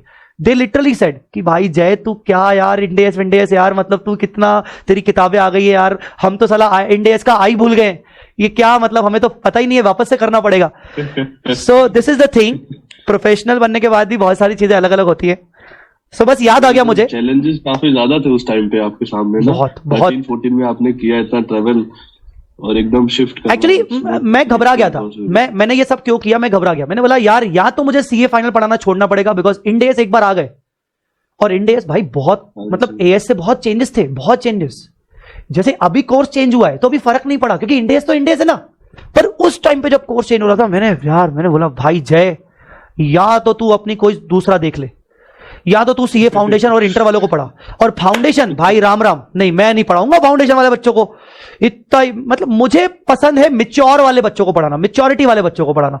इमेच्योर वाले बच्चों के ऊपर ज्यादा मेहनत करनी पड़ती है, तुमसे ज्यादा मुझे फाउंडेशन वालों पे मेहनत करनी पड़ेगी। वो साला डेबिट क्रेडिट पूछते हैं, दिमाग खराब होता है, साले तेरे को इतना भी नहीं आता, डांट लगा दूंगा मैं उनको। तो दैट टाइम एक्चुअली बहुत मेहनत की, बहुत मेहनत की, बहुत सारा रिसर्च कि यार ये पढ़ लो, जीटी ग्रैंड थॉर्टन के बहुत सारे उनके कमेंट्स, बहुत सारे उनके आर्टिकल्स, पीडब्ल्यूसी के आर्टिकल्स, बिग फोर्स के आर्टिकल्स पढ़ता था, बहुत सारा पढ़ता था, क्योंकि तब प्रैक्टिस में था पर बहुत कम था मैं, और मेरे पास फ्री टाइम पढ़ा। क्लास कितनी, 2 घंटे की फाइनल की, 2 घंटे की इंटर की, पूरा टाइम आप फ्री बैठे हो अपने ऑफिस में, क्लाइंट साला इतना आ नहीं रहा, प्रैक्टिस इनिशियल प्रैक्टिस है, काम वैसे ही नहीं है, पढ़ो जितना पढ़ना है पढ़ो, इसका आर्टिकल पढ़ा, ये आर्टिकल पढ़ा, ये क्या होता है, इंटरनेशनल फाइनेंशियल रिपोर्टिंग स्टैंडर्ड के वेबसाइट पे जाओ, ये पढ़ो, ये इकट्ठा करो, ये कॉपी करो, इसको अपनी लैंग्वेज में बनाओ। बहुत सारा भाई, बहुत सारा मजा आता था वो सब करने में, और ये आपको आगे चल के करना पड़ेगा सबको, जो भी अपनी अपनी फील्ड में जाओगे। यही आपका मेन प्रोफेशनलिज्म आपका तब से स्टार्ट होगा कि यार खुद से मेहनत होगी। फिर किसको बोलोगे आप कि भाई पढ़ा दे, भाई नोट्स दे दे, भाई समझा दे, भाई कोचिंग कर लेता हूं, भाई फीस दे देता हूं। ओ फिर तब आप 10,000 की फीस दो सामने वाले को, 2 लाख रुपए की फीस दो, आपको कोई पढ़ाने वाला नहीं होगा, आपको खुद पढ़ना पड़ेगा सीए बनने के बाद। सर आपने डिप्लोमा फिर मतलब 14-15 के बाद किया? यस, 14-15 के बाद आईएफआरएस से। यस, एसीसीए से। यस, मैंने 15 के बाद, ये नोटिफिकेशन के बाद मैंने किया, सब चीजें उसके बाद ही स्टार्ट हुई। Then I was super confident कि अब तो भाई डिप्लोमा हो गया, अब तो सर्टिफिकेट भी आ गया, अब साला पढ़ाओ। फिर धीरे धीरे पढ़ाना शुरू किया एक्चुअली नहीं, पर ऐसे भी पढ़ाना शुरू नहीं किया। फिर मैंने अपने भोपाल के काउंसिल मेंबर्स को बोला, कमेटी मेंबर्स को बोला कि कोई एकाध कोई सेमिनार रखो यार प्रोफेशनल्स के लिए यार इंडियस पर। अच्छा, इंडियस की साला औकात ही नहीं है छोटी छोटी सिटीज में। भोपाल इज अ छोटी सिटी, वेरी स्मॉल प्लेस. सो छोटी सिटी में इंडेस को किससे मतलब? वहां बात चलती है टैक्स की. यस, हाँ जी. वहां बात चलती है टैक्स की. अरे आप जितने भी सब छोटी छोटी सिटीज से हो, आपको पता होगा एएस को कोई इंपॉर्टेंस नहीं मिलती. इनकम टैक्स और जीएसटी को ही इंपॉर्टेंस मिलती है छोटी छोटी सिटीज में. तो वहां सेमिनार्स वगैरह होते थे, तो मैंने स्पेशली रिक्वेस्ट करता था, भाई प्लीज थोड़ा सेमिनार करवा दो यार. एक मेरी प्रैक्टिस, मन ही मन में बोलता था कि मेरी प्रैक्टिस हो जाएगी. तो मैंने ऐसे 1-2 सेमिनार किए छोटी छोटी जाके जगह. भोपाल में मिल गया तो भोपाल में, फिर भोपाल के बगल में कोई दूसरा चैप्टर ऑफिस है, आईसीआई का छोटा सा ब्रांच ऑफिस है, चलो वहां पढ़ा दिया. तो ऐसे करके मैंने अपने आप को टेस्ट किया कि मेंबर्स भाई बहुत खतरनाक लोग होते हैं. मेंबर्स कुछ क्वेश्चन पूछ डाले, मतलब फिर बच्चों के सामने अपन मैनेज कर लेंगे. तो मैंने ऐसे 3-4 सेमिनार्स किए मेंबर्स के लिए इंडेस पर. फिर अपने को लगा कि हाँ, now I am confident. Member लोगों को मैंने जवाब दे दिया, उनके क्वेश्चन आए उनको जवाब दे दिया, मतलब हाँ अपन कर सकते हैं, अब अपन आगे जा सकते हैं. फिर I started my teaching with Ind AS. Then this was the basic case. चलो ठीक है, बहुत ज्यादा टाइम वेस्ट हो रहा है, आगे बढ़ते हैं. सो द पॉइंट इज कि 2015 में इंडेस वाज अडॉप्टेड. मैंने कल आपसे बात बोला था कि 39 इंडेस नोटिफाई हो चुके हैं. It has notified 39. उस टाइम पे भी 39 थे, कुछ 1-2 डिलीट होके 1-2 नए आ गए, तो कुल मिला के अभी भी 39 ही है. अभी भी 39 ही है, ठीक है. 2015 से लेकर अभी तक. बट बैंकिंग कंपनीज के ऊपर और इंश्योरेंस कंपनीज के ऊपर ये स्टैंडर्ड्स अभी तक फॉलो नहीं होते हैं. मैं बैंकिंग और इंश्योरेंस के ऊपर आगे आऊंगा, डोंट वरी. एनबीएफसीज का क्या होगा उस पर भी आऊंगा. NBFCs, non banking financial companies, उनके ऊपर इंडेस लगता है. यहां बैंकिंग लिखा है, मतलब एनबीएफसी के ऊपर इंडेस लगता है, याद रखना. आगे बढ़ते हैं. ये एक एग्जांपल दे रहा है. एग्जांपल बेसिकली यही है कि पहले आईएफआरएस आएगा फिर इंडेस आएगा. ऐसा नहीं हो सकता कि पहले इंडेस आया और उसके बाद आईएफआरएस आया. पहले आईएफआरएस आएगा उसके बाद इंडेस आएगा. आईएफआरएस अगर अप्लाई होगा जनवरी से तो इंडेस फिर उसके बाद ये अप्रैल से अप्लाई हुआ था. तो बेसिकली यूरोप में क्या होता है, यूरोप में जो कैलेंडर ईयर होता है ना, वही फाइनेंशियल ईयर होता है. यूरोप में मार्च एंडिंग नहीं चलता, यूरोप में चलता है जनवरी टू दिसंबर एक्चुअली में. तो यूरोप में जब भी कोई स्टैंडर्ड आता है तो वो जनवरी से अप्लाई होता है, 1 जनवरी से. पर हमारे भारत में क्योंकि हमारा फाइनेंशियल ईयर अप्रैल होता है, तो हमारे भारत में जब भी कोई स्टैंडर्ड आएगा तो वो 1 अप्रैल से अप्लाई होता है. ये याद रखना बेसिक चीज. तो वही वो बता रहा है कि इंडेस 116 आया तो वो अप्लाई हुआ 1 अप्रैल से. पर उससे पहले आईएफआरएस 16 आ चुका था तो वो अप्लाई हुआ 1 जनवरी से बेसिकली. कुल मिला के ये सारे स्टैंडर्ड्स हैं. अभी हम स्टैंडर्ड्स के नाम जाके करेंगे तो वो कोई मतलब नहीं है. मैं नाम करवाने का, याद करने का एक तरीका है जो मैं 1-2 क्लासेस बाद शुरू करूंगा. ये सारे स्टैंडर्ड्स हैं जो आपके सामने हैं. नाउ आगे थोड़ा सा इस पर आइए, सुनिएगा. ये आपको क्लियर था? आईएएस 41 तक थे, उसके बाद आईएफआरएस 1, 2, 3, 4 हो गया. ये दोनों को, ये सबको क्लियर है दोनों? Yes, sir. अब सुनो, अब इंडेस कैसे बनता है. ASB, accounting standard board of India, ये आईसीए वाला, उसके सामने प्रॉब्लम थी कि अरे यार इन्होंने तो 2 अलग अलग सेट कर दिए. आईएएस 1, 2, 3, 4, 5, 6, 7 है ये 41 तक, और फिर आईएफआरएस 1, 2, 3, 4. हम क्या करें, हम कैसे बनाए? हम 2-2 थोड़ी 1-1 कर सकते हैं, हम 2-2 थोड़ी 2-2 कर सकते हैं. नहीं, हम क्या करें, हम क्या करें? उन्होंने बोला okay, ground floor, first floor. किसी भी होटल में जाते हैं तो एक होता है फर्स्ट फ्लोर, एक होता है सेकंड फ्लोर. तो जो फर्स्ट फ्लोर के जो रूम होते हैं उसके रूम नंबरिंग क्या होती है? 101, 102, 103. जो सेकंड फ्लोर होता है उसके रूम क्या होते हैं? 201, 202, 203. होता है कि नहीं? वैसे ही इन्होंने बोला हम जब इंडेस बनाएंगे तो ये वाली नंबरिंग को हम यही नंबरिंग देंगे. मतलब अगर इनका आईएएस 1 है तो हमारा भी इंडेस 1 होगा, इनका आईएएस 2 है तो हमारा भी इंडेस 2 होगा, इनका 7 है तो हमारा भी 7 होगा, इनका 8 है तो हमारा भी 8 होगा. ऐसे करते करते इनका 41 है तो हमारा भी 41 ही होगा, वही नाम होगा. पर इनका आईएफआरएस 1 है तो अब फर्स्ट फ्लोर हमारा हो जाएगा इंडेस 101, 101. इनका 2 है तो हमारा हो जाएगा 102. इनका 3 है तो हो जाएगा 103. ऐसे करते करते अभी तक कितने हो गए? 116. तो 116 मतलब बताओ वो कौन सा वाला आईएफआरएस होगा? 16. IFRS 16 is means 116. ऐसा समझ गए? Yes sir. तो इस तरीके से सीरीज इंडेस में चलती है. इंडेस 12 से लेकर 41 तक भी है और फिर इंडेस 101 से लेकर 16 तक है. ये ऐसा क्यों? 2 अलग अलग सीरीज क्यों? क्योंकि 2 ऐसे हैं यहां पर, इसी वजह से. ये वो वही बता रहा है, हाउ इंडेस हैव बीन नंबर्ड. ये वही बता रहा है, ये वाला. इट हैज नोटिफाइड 41 के बाद ऐसा हुआ, फिर 1, 2, 3, 4 आया. ये मैंने जो अभी आपको बताया बेसिकली, ये जो मैंने अभी आपको बताया। तो ये नंबरिंग इस तरीके से डिसाइड होती है, इंड एएस की नंबरिंग। हां, एक और बात, आपने वर्ड सुना है guidance note? Yes, sir. Guidance note करके वर्ड सुना है कभी? Yes, sir. कभी सुना होगा कि इंस्टीट्यूट का ये पर्टिकुलर एक गाइडेंस नोट है, गाइडेंस नोट के अकॉर्डिंग ये अकाउंटिंग रिकमेंड की गई है, वगैरह वगैरह करके। कई बार ऐसा होता है कि जब हम कोई आईएफआरएस बनाते हैं, इंड एएस बनाते हैं, तो उसके इंटरप्रिटेशंस जरूरी होते हैं। आईएफआरएस बनाने के बाद कुछ उसके एग्जांपल्स, उसके कुछ इंटरप्रिटेशंस जरूरी है, ताकि वो इंटरप्रिटेशन इशू करके हम एंटिटीज को बता सके कि अगर आप इंटरप्रेट नहीं कर पा रहे हो तो आप उसके इंटरप्रिटेशन चेक कर लो विथ एग्जांपल्स और आप उसके बेसिस पर अप्लाई करो। आईएफआरएस ने भी ऐसा किया।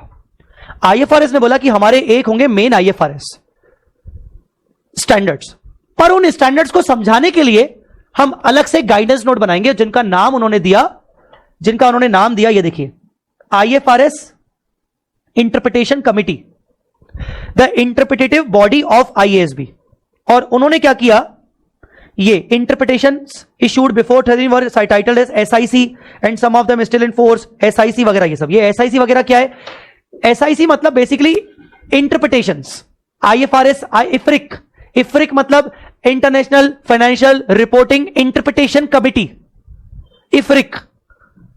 ये क्या करेंगे, उन्हीं आईएफआरएस को समझाने के लिए एक सेपरेट गाइडेंस नोट निकालेंगे, उनको वो बोलेंगे इंटरप्रिटेशन सही है, आप इनको भी रेफर करो। अब इंडिया ने बोला यार हम क्या नाम दें, हम ये नाम नहीं देना चाहते, इफ्रिक करके हम नहीं, हमें क्या करना है, हमने बोला अपेंडिक्स।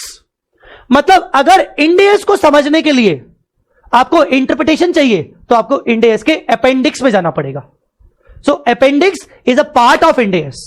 जैसे इंड एएस खत्म हुआ उसके बाद उसका अपेंडिक्स शुरू होता है, उसके इंटरप्रिटेशंस। आ रही है मेरी बात समझ में? Yes, sir.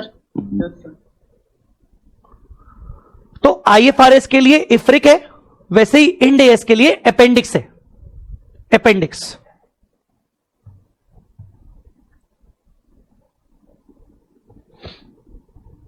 ये वाला पोर्शन मैं बाद में करवाऊंगा। हां, अभी सुबह सुबह मैं आपको लिस्टेड कंपनीज के बारे में बता रहा था, लिस्टेड एंटिटीज, अनलिस्टेड, थोड़ा याद है आपको कुछ? Yes sir. बता ना क्या मैंने क्या बोला आपको, एक अल्टीमेट समरी मैंने क्या बोली? चलो मुझे समरी बताओ, इंड एएस किसके कैसे ऊपर अप्लाई होता है? लिस्टेड कंपनी, जिसका नेटवर्थ कंपनी के ऊपर नेटवर्थ 250 करोड़ 250 करोड़। ठीक है, पहला तो लिस्टेड कंपनी का मुझे आवाज सुनाई दिया, दूसरा तुम बोल रहे हो having net worth of 250 crore or more. Having turnover की net worth net worth of 250 crores or more. All company 50 crores 250 crores Or more. और मोर। और तीसरा कौन? होल्डिंग सब्सिडरी जेवी और एसोसिएट ऑफ अबव। सर मतलब ये बोलना चाह रहे हो आप कि अगर एक सब्सिडरी कंपनी है, मतलब छोड़ो, अगर सर एक एस लिमिटेड है जो कि लिस्टेड कंपनी है, पर जो उसकी होल्डिंग कंपनी है वह सर अनलिस्टेड कंपनी है और उसकी नेटवर्थ भी 200 करोड़ है, पर क्योंकि सब्सिडरी लिस्टेड है और उसके ऊपर इंड एएस लगेगा तो होल्डिंग के ऊपर भी लग जाएगा।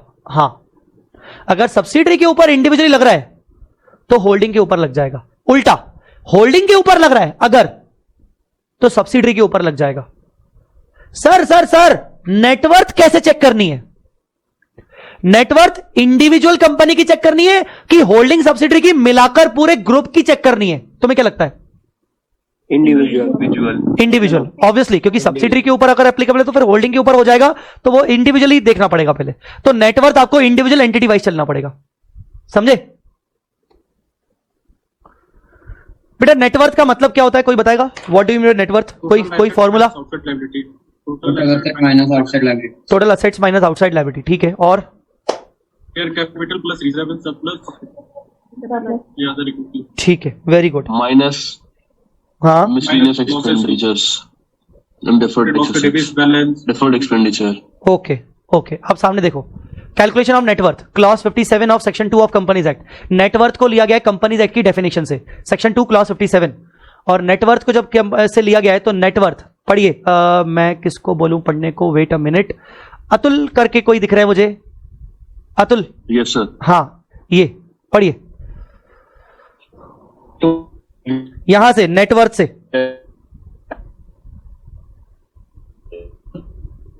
बेटा आवाज नहीं आ रही है Atul.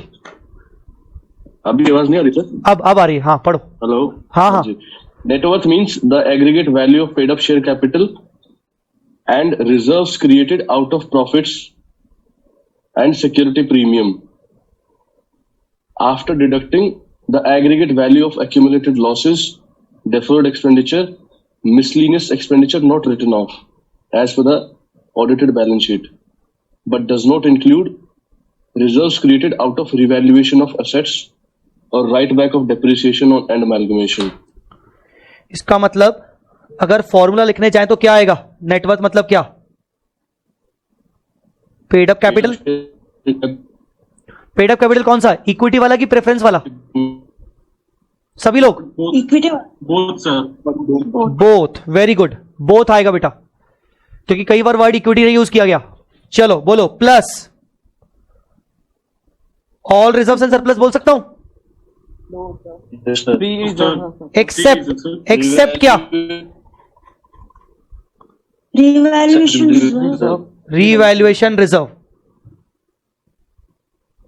Accept revaluation reserve and arrears of depreciation. Arrears of depreciation ये बोल रहे हैं ना वो, right, return back of depreciation, arrears of depreciation. चलो Yes, sir. प्लस बोलो security premium minus profit and loss account का डेबिट बैलेंस, कह सकते हैं कि नहीं? Yes, sir. yes sir. बोलो ना, deducting the aggregate value of accumulated losses और minus Deferred expenditure. Deferred expenditure, जिसको अभी तक आपने राइट ऑफ नहीं किया है। आपके बैलेंस शीट में डेफर्ड एक्सपेंडिचर दिख रहा है, या फिर आपके बैलेंस शीट में मिसलेनियस दिख रहा है, जैसे discount on issue of debenture, preliminary expenses, preliminary discount on issue of debentures, ये सब डेफर्ड एक्सपेंडिचर्स या miscellaneous expenditure. This is the definition, this is the formula of calculating net worth. और ये कौन सी देखनी है? ऑडिटेड बैलेंस शीट, जो भी आपकी last recent audited balance sheet है वो वाली नेटवर्थ। आया समझ में क्या? Yes sir. Yes, sir. लिख लेना प्लीज, बगल में आप इसको लिख लेना, नोट कर लेना। सर एरियर्स ऑफ फिर से बोलो ना, आवाज कट गई शायद। क्या बोल रहे हो?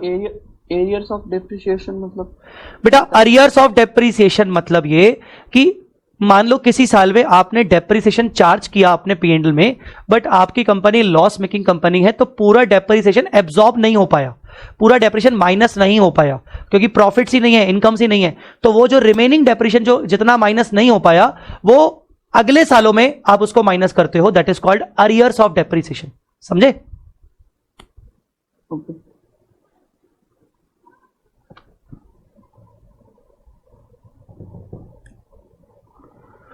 नोट कर लिया इसको?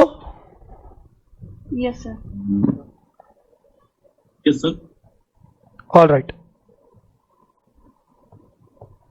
ये मैं कल आऊंगा इन क्वेश्चंस और उस पे। हाँ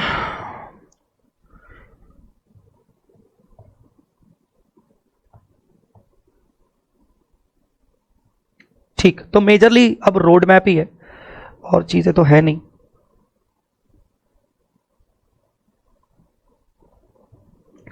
एनीवेज, यहां तक कोई डाउट हो तो मुझे बताओ। यहां तक पहले मुझे बताओ, कोई डाउट हो तो, कुछ पूछना हो तो बोलो। ऋतिक सर, आपने कहा, एक सेकंड बेटा, एक सेकंड रुक जाओ, पहले मैं आप डाउट देख लूं। सर आपने कहा net worth for unlisted company 250 crore होगा, तो क्या अनलिस्टेड कंपनी के भी सब्सिडी? हाँ, अनलिस्टेड कंपनी के भी सब्सिडरी में इंडेक्स लगेगा। बिल्कुल बिल्कुल, अगर मैं एक अनलिस्टेड कंपनी हूं, और मेरा नेटवर्थ 251 करोड़ है, ठीक है, तो मेरे ऊपर इंडेक्स लगेगा? हाँ लगेगा। मेरे सब्सिडरी के ऊपर लगेगा? हाँ लगेगा। मेरे एसोसिएट जेवीपी पे लगेगा? हाँ लगेगा। मेरे होल्डिंग पर लगेगा? हाँ लगेगा। ये रूल ऐसा नहीं है कि लिस्टेड होगा तो ही एसोसिएट सब्सिडरी होल्डिंग पर लगेगा। लिस्टेड हो चाहे तू अनलिस्टेड हो, अल्टीमेटली तेरे जितने भी ग्रुप कंपनीज है सब पे लगेगा। तेरे ऊपर लगा मतलब तेरे ग्रुप कंपनीज के ऊपर लगेगा। Yes sir. सर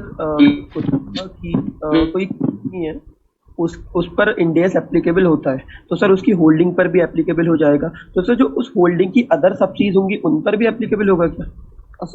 करेक्ट होगा, पूरे ग्रुप पर होगा। मैंने बोला पूरे ग्रुप पर। सब्सिडरी है, सब्सिडरी के ऊपर स्टैंडर्ड एप्लीकेबल होगा तो होल्डिंग पर होगा, होल्डिंग पर होगा तो पूरे दूसरी दो सब्सिडरी अगर उसकी है तो उसके ऊपर भी एप्लीकेबल हो जाएगा, पूरे ग्रुप पर होगा। क्यों होगा सर ऐसा? क्यों सर? ये तो गलत है। गलत है काहे का गलत है? कंसोलिडेशन पर कैसे करोगे? तुम्हारी दो सब्सिडरी साला एएस बना रही है, एक सब्सिडरी तुम्हारी इंडेस बना रही है, उसके चक्कर में तुम्हारे होल्डिंग कंपनी के ऊपर इंडेस लग चुका है। अब जब तुम कंसोलिडेशन करोगे भाई तो उस सब्सिडरी को जिसके ऊपर इंडेस लग चुका है उसको तो तुम कर लोगे।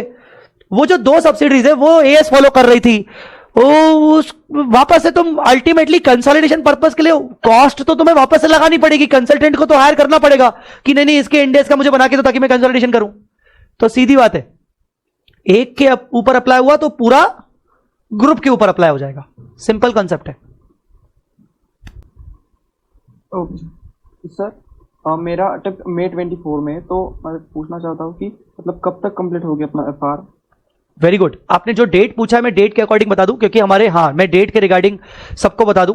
हमारी क्लासेस 2-2 घंटे के हिसाब से हो रही हैं। हमारी क्लासेस जो है वो 3-3.25 घंटे के हिसाब से नहीं हो रहे हैं। तो मैंने इस पर्टिकुलर बैच का जो कंप्लीशन रखा है वो रखा है 15 अक्टूबर एंड 10 दिन प्लस माइनस, मतलब मैं 10 दिन अर्ली भी कर सकता हूं और 10 दिन लेट भी कर सकता हूं।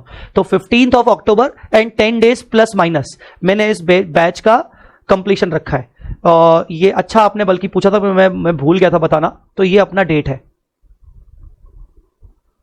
Yes okay. और किसी को? चलो बताओ, आज संडे तो छुट्टी होगी ना कि आज जाना है ऑफिस जाना है? थोड़ा यार बताओ यार अपने बारे में। जाना है ऑफिस ड्यू डेट्स अभी 6-7 बजे आएंगे। जाना है सर, जाना है। अच्छा 9 बजे जाना था ऑफिस पे। अच्छा, आप में से कितने लोग other than income tax GST ऐसी किसी ऑफिस में जो बिल्कुल अलग काम कर रहे हैं? मतलब ऐसा कुछ है क्या आप में से कोई है क्या जो? साथ में रेरा भी है जो बिल्डर लोगों का हुआ है ना। Very good Neeraj. अच्छा और क्या? और कौन? आउटसोर्सिंग का वर्क है। क्या हाशिम? सर मेरा है socks audit, socks compliance basically रहता है। अच्छा वेरी गुड। और तो मेरा यूके का काम है। कौन सा? आउटसोर्सिंग फर्म में हूँ मैं। क्या करते हैं? यूके का ऑडिटर वगैरह वो सब। अच्छा, UK based accounting and auditing और ये पूरा आउटसोर्सिंग। Okay okay. आजकल ये बहुत चल रहा है यार, मैं बहुत सारे चार्टर्ड अकाउंटेंट्स का देख रहा हूँ अलग से एक सेपरेट ऑफिस क्रिएट कर रहे हैं और यूके अफ्रीका ये सब अकाउंटिंग ले रहे हैं और अच्छे खासी हायरिंग कर रहे हैं।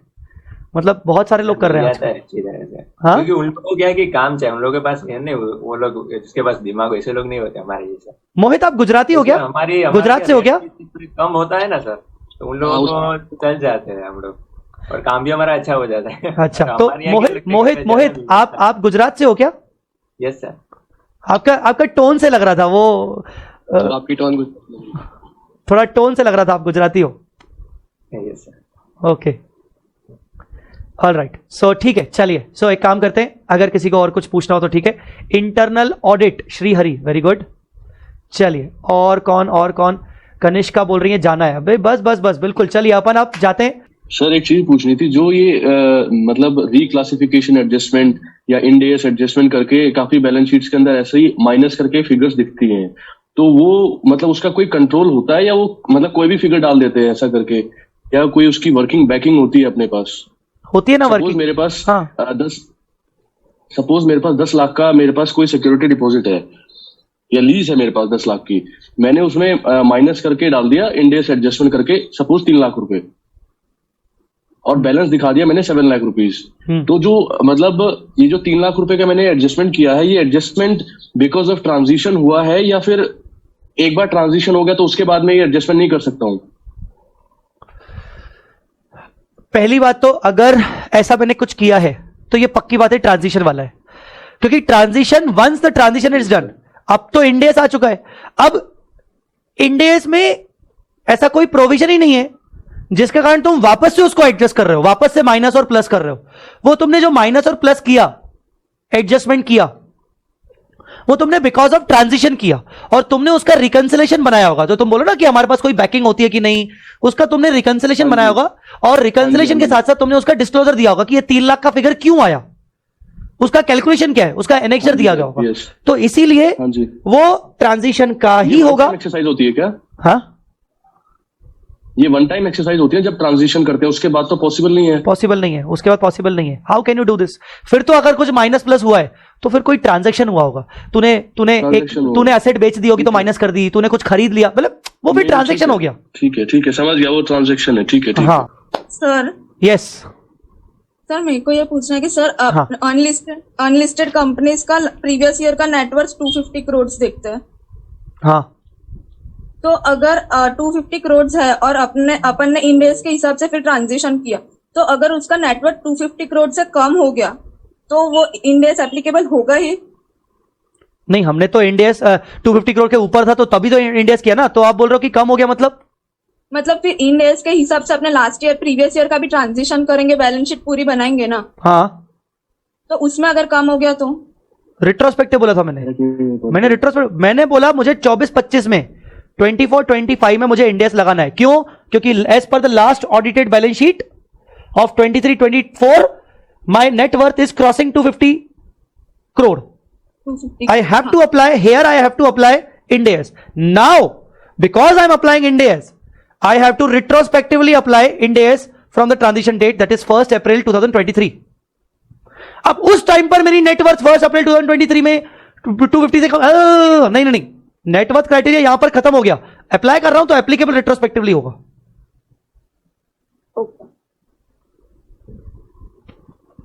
एनीवेज, चलो, और कोई डाउट है तो पूछ लो, और जिसको डाउट नहीं है वो जा सकता है, वो पूछने की जरूरत नहीं है। बिल्कुल, आप बाय बाय बोल के जा सकते हो।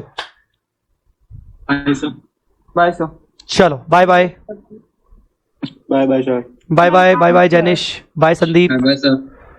Bye bye bye sir. Bye bye bye sir. Bye everyone, bye. चलिए, thank you so much. Bye everyone. Atul, Dhruvi, Kiran, Lipta, bye. Pragati, Kiran, Mitanshi, Roshni, Sahil, Mohit, bye everyone. Thank you so much. Thank you.